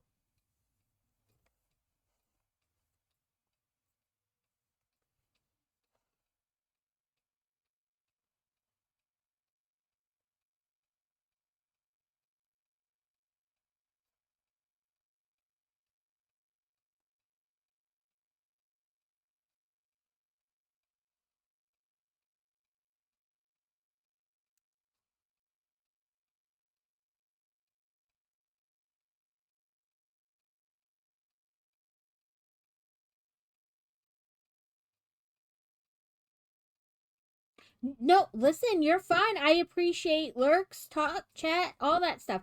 I know I stream at a time when most people are at work. So I accepted a long time ago that sometimes I'm not really going to have that many chatters even if it says there's 20 people in here because of the time of day it is. Like, I appreciate that you chose to lurk here. You could have lurked somewhere else. So I just appreciate people lurking. Yeah, like, I accept that. Like, and when I stream later at night, some people who like to catch my stream all the time aren't here because they're in Europe and they're asleep. It's nighttime. It's like midnight for them. So, I accept that. Like, time zones, they're real and a bitch.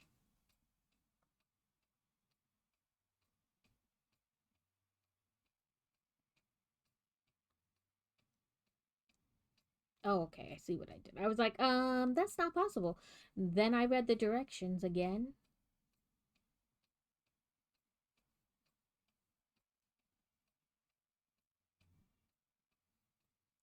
When they only do four in the magic circle, sometimes it's hard to, like, like, get it right. Because everything's like on top of each other.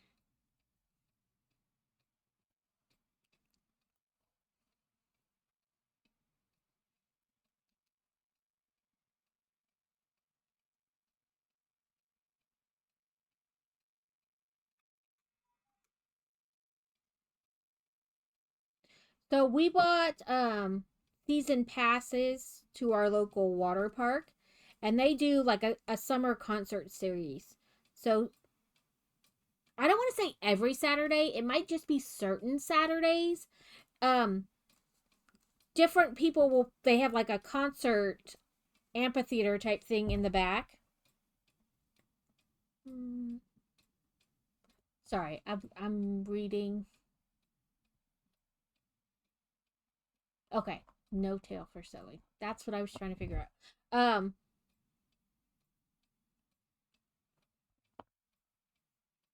They have like an amphitheater thing, and they do summer concert series. And so like every Thursday, they've been doing like posts on their social media about which bands are coming. So far the bands I care about are um now my brain has farted. Um Finger 11 and Filter are coming. And then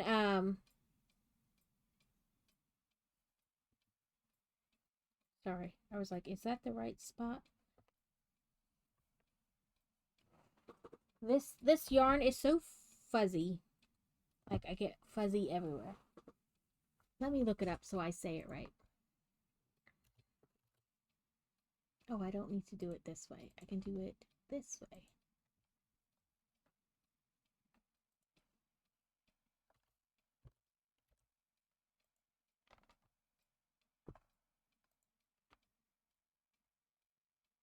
So Hailstorm is going to be there play this summer. Then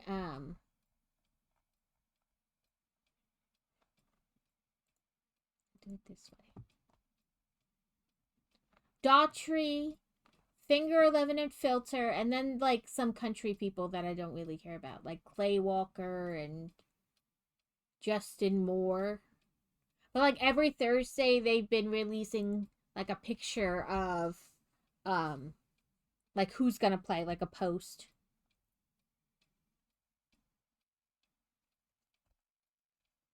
Flip flip it inside out if it will cooperate.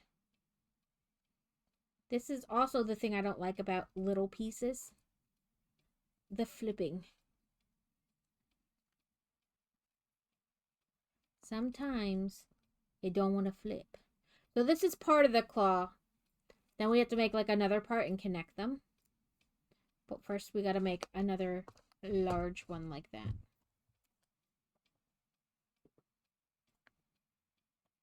If that's large, ball is going to be really weird.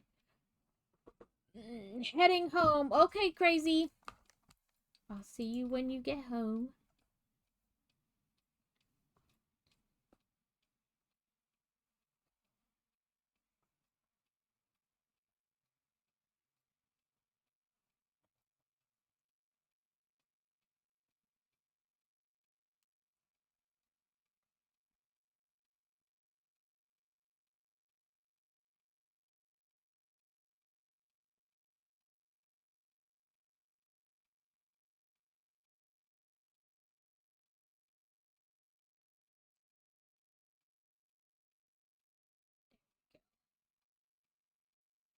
Sometimes if I remember, I I try to like enclose the tail in the next round.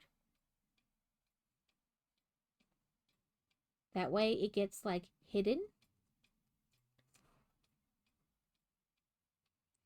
But I very rarely remember to do that.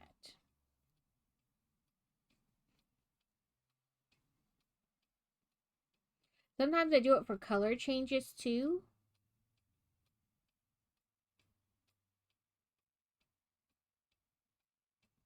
That doesn't seem right.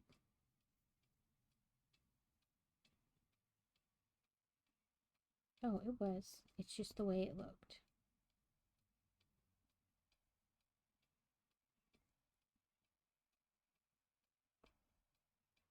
It's because it's only for...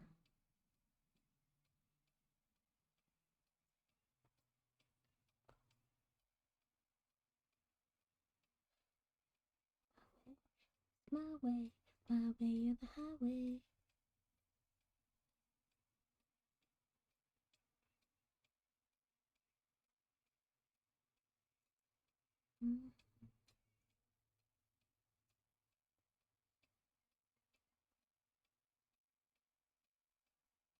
Okay, so that kind of hid the tail in the round itself. Now, one more round.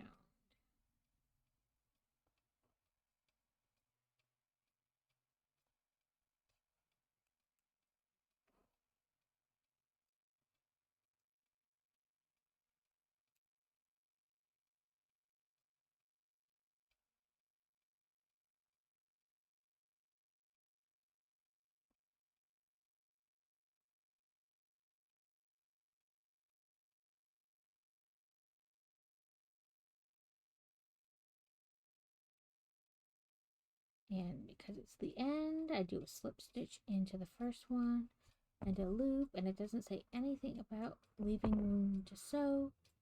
So we just do a little tail. We enclosed our other tail so we can snip it. It got the snip.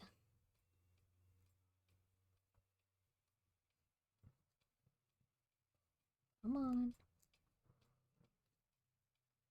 There we go.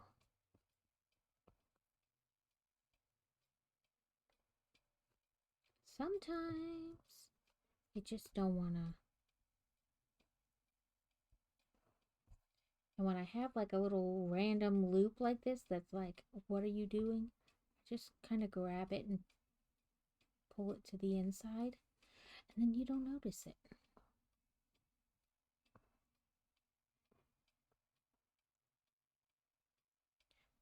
And then look, it's so pretty and correct. Whether it's right or not, I don't know.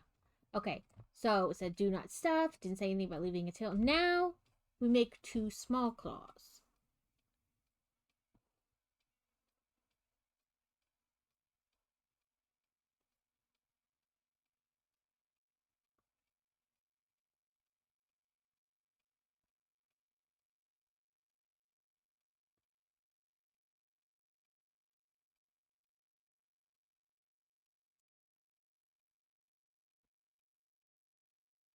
I personally don't think there's going to be that much difference between the small claw and the big claw, because one is 4 around and one is 5, but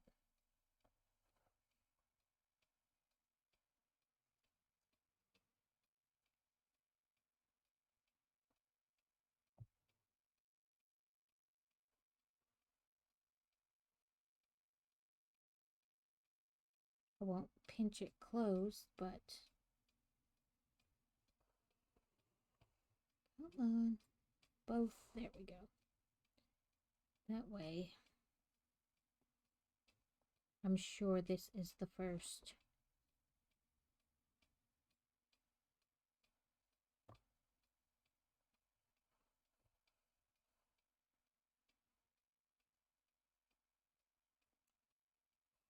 One, 2,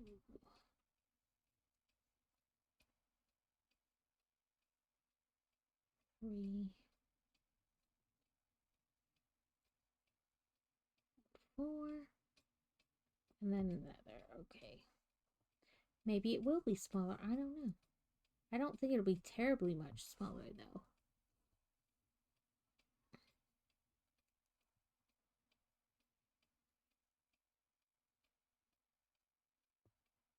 I should have grabbed a picture. Usually, when I'm crafting, I try to grab a picture of like the final project from wherever and have it kind of in the corner of the stream. That way you guys can see what it's supposed to be at the end. But I wasn't even sure I was going to crochet, so... Oh, do not finish off. Okay.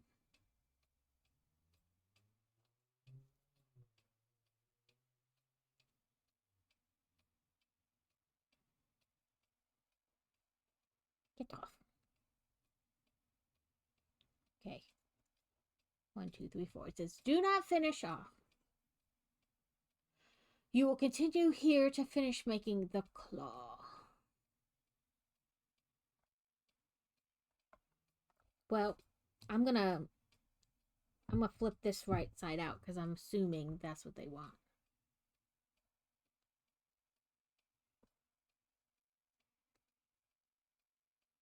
It does not say, but I'm gonna guess they don't want it inside out.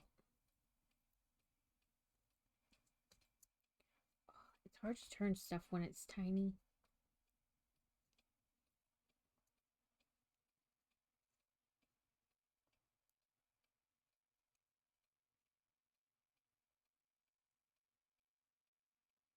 Oh, there we go. It's my poker. Let's poke this tail down in here.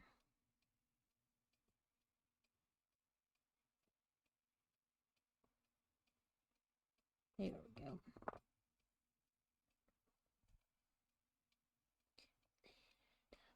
Break my bones. Okay. Stop singing. Insert your hook back into the loop where you left off on the small claw. With the loop on your hook, insert your hook into the first stitch of the last round of the large claw. Your hook into the first stitch of the last round. Okay, so where my stitch marker is, which is why I leave the stitch marker.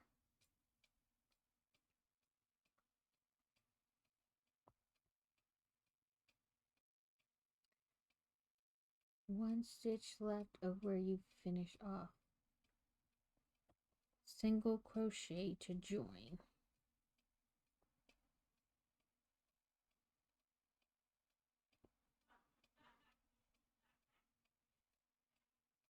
Okay. Oh, please, let me tuck this tail so I don't keep trying to confuse myself with which string I'm supposed to be touching. There we go.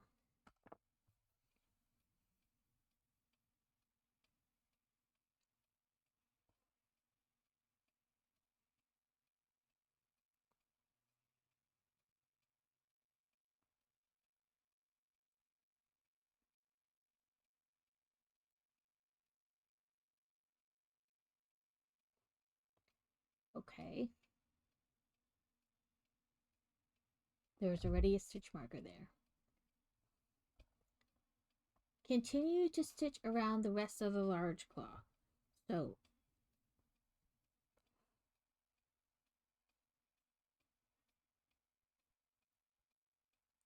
it's a stitch 2.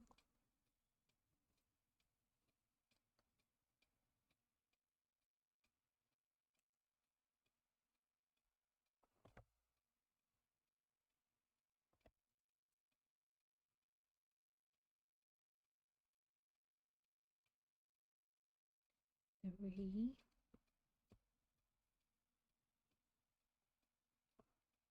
4.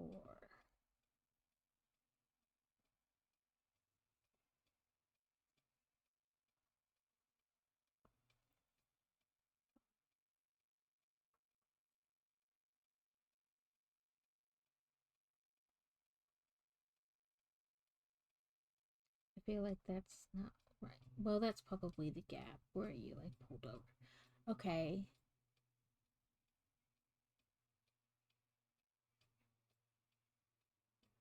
So you should have 9 total stitches.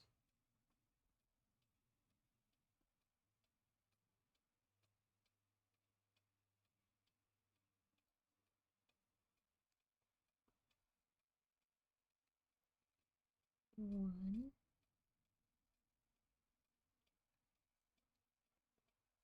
two,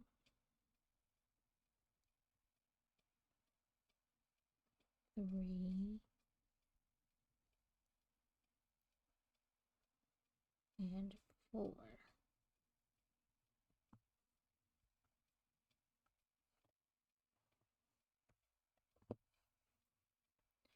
One, two, three, 4.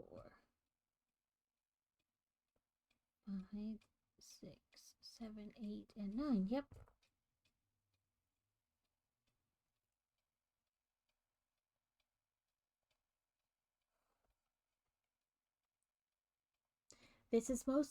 There is most likely a hole in between the claws where they were joined. You can now use the tail end of the large claw to close the hole. I will do that at the end. Row 2 is a single.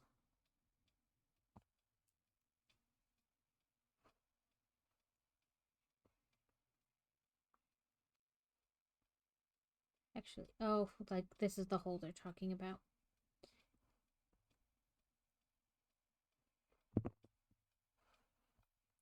So, the tail that I stuffed down in there to hide, which I would have left longer had I known we were going to have to do something with it. So,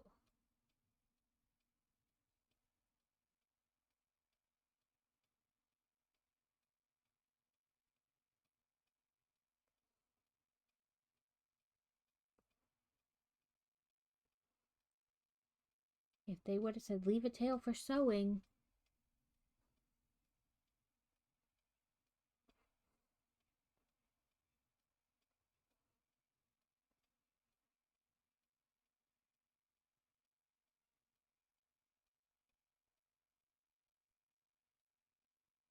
there we go.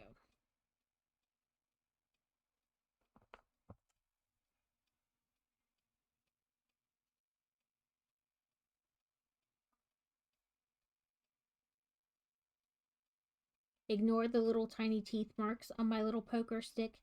The Kippy loves to play with it, so it's got little teeth marks from where she chews it. And I got little poofy pink yarn pieces everywhere. Okay, so we had single, and then we want to decrease, so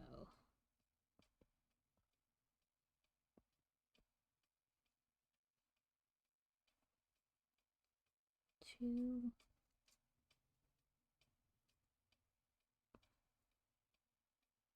three,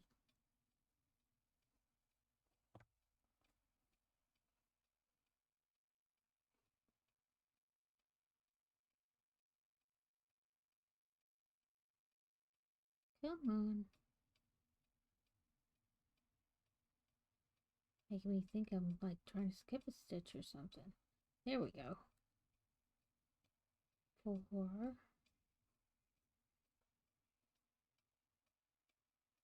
and 5.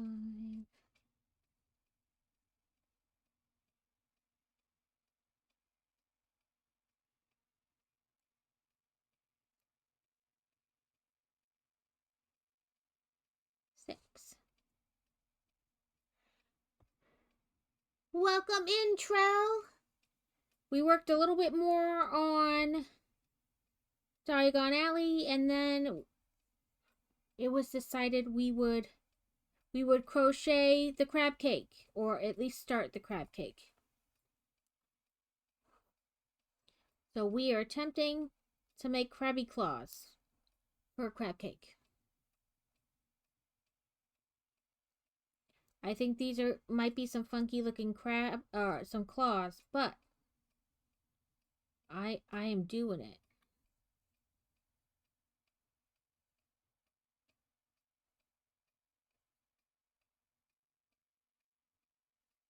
And I'm trying to stay in frame.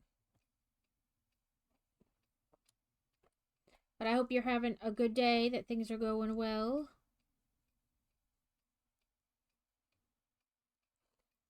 Okay.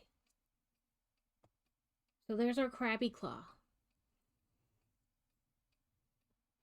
Not too bad. Let's finish off. So leave a tail for sewing.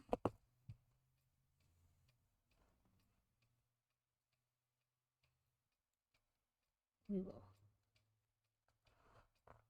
put that there. Not too bad. Doesn't look too bad. It definitely could have looked worse. Let's go back up.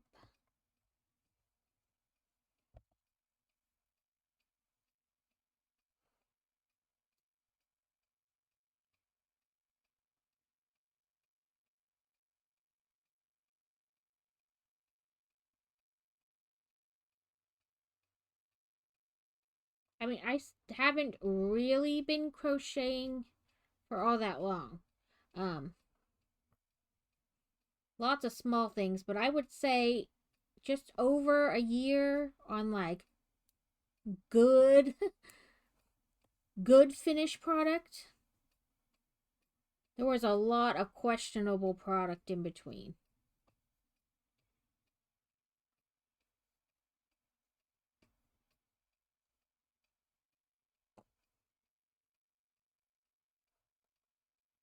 But, it's something you can't get better at unless you practice. So it became a lot of cat toys. The cat wound up with lots of toys, which in hindsight, I kind of wish I would have put catnip in, but I didn't.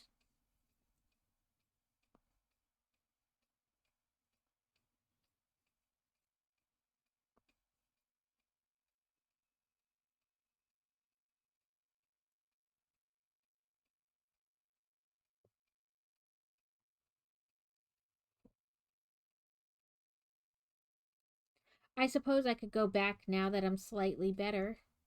And I still have like the cheap beginner yarn, and I could use that and make the cat, things I tried before that didn't turn out well, and make them slightly better and put kitty nip in them.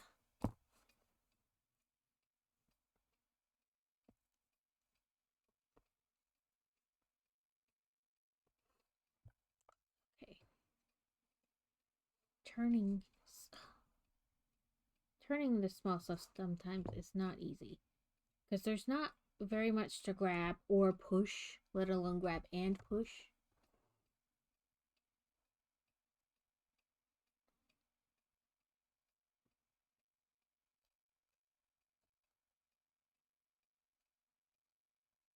Come on. There we go.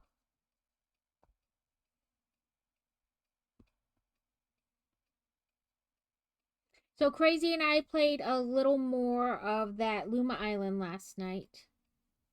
I don't think we're gonna play tonight though, or at least maybe before other people arrive, because I think he's supposed to do like raid night with 7 days to die or whatever that game is called. Um, so I don't know that we'll play all that much if we play it all together. I can still play it by myself, but you know what I mean. I'm enjoying that game.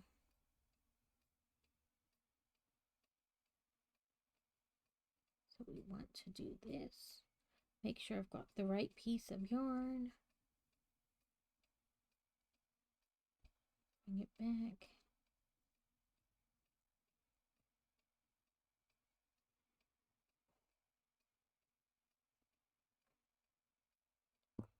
Do that.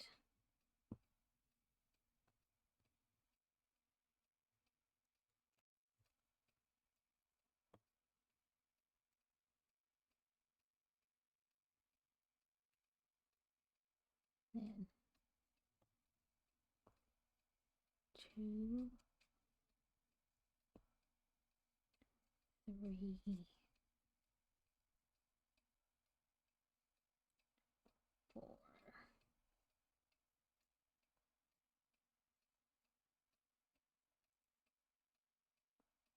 5,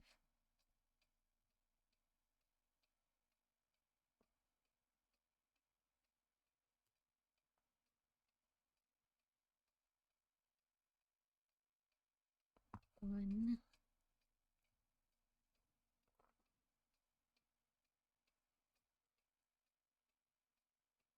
2,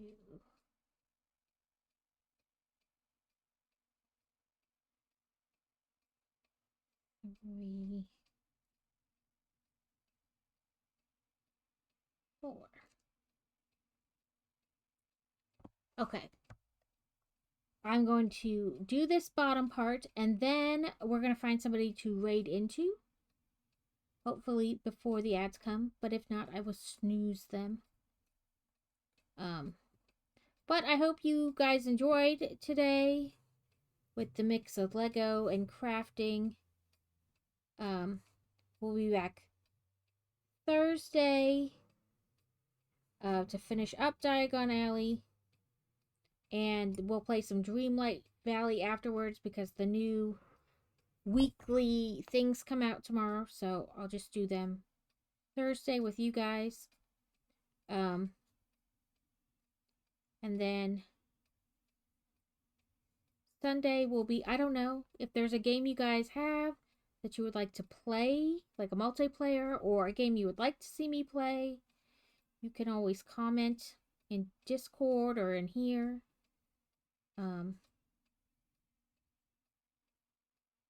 Tuck these tails real quick.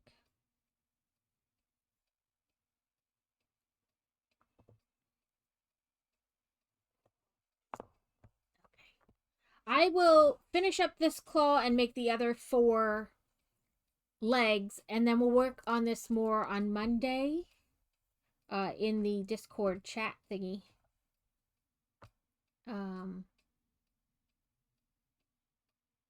I want to say we wanted to go to somebody new, but there really wasn't anybody on, so we went to somebody we knew. But my brain is like, I don't know. Did we?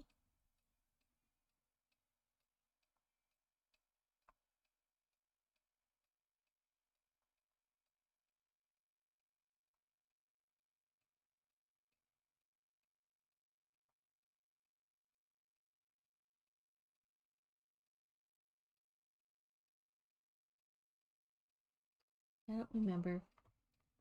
So, let's just see who's on. Oh, that's right. We went into Chris McBrucker because I couldn't really find anybody that I thought we would enjoy on Sunday. So we'll try a new person today. I sort by uptime because, you know.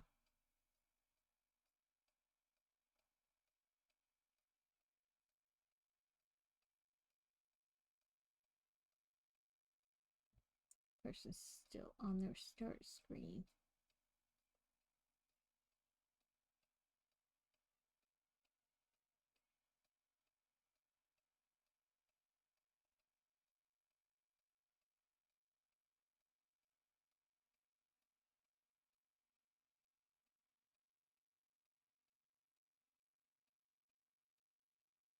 This person is making bookmarks. It says more bookmarks the easy way. I am interested. Let's snooze the ads. And let's try this person. Let's make sure they can take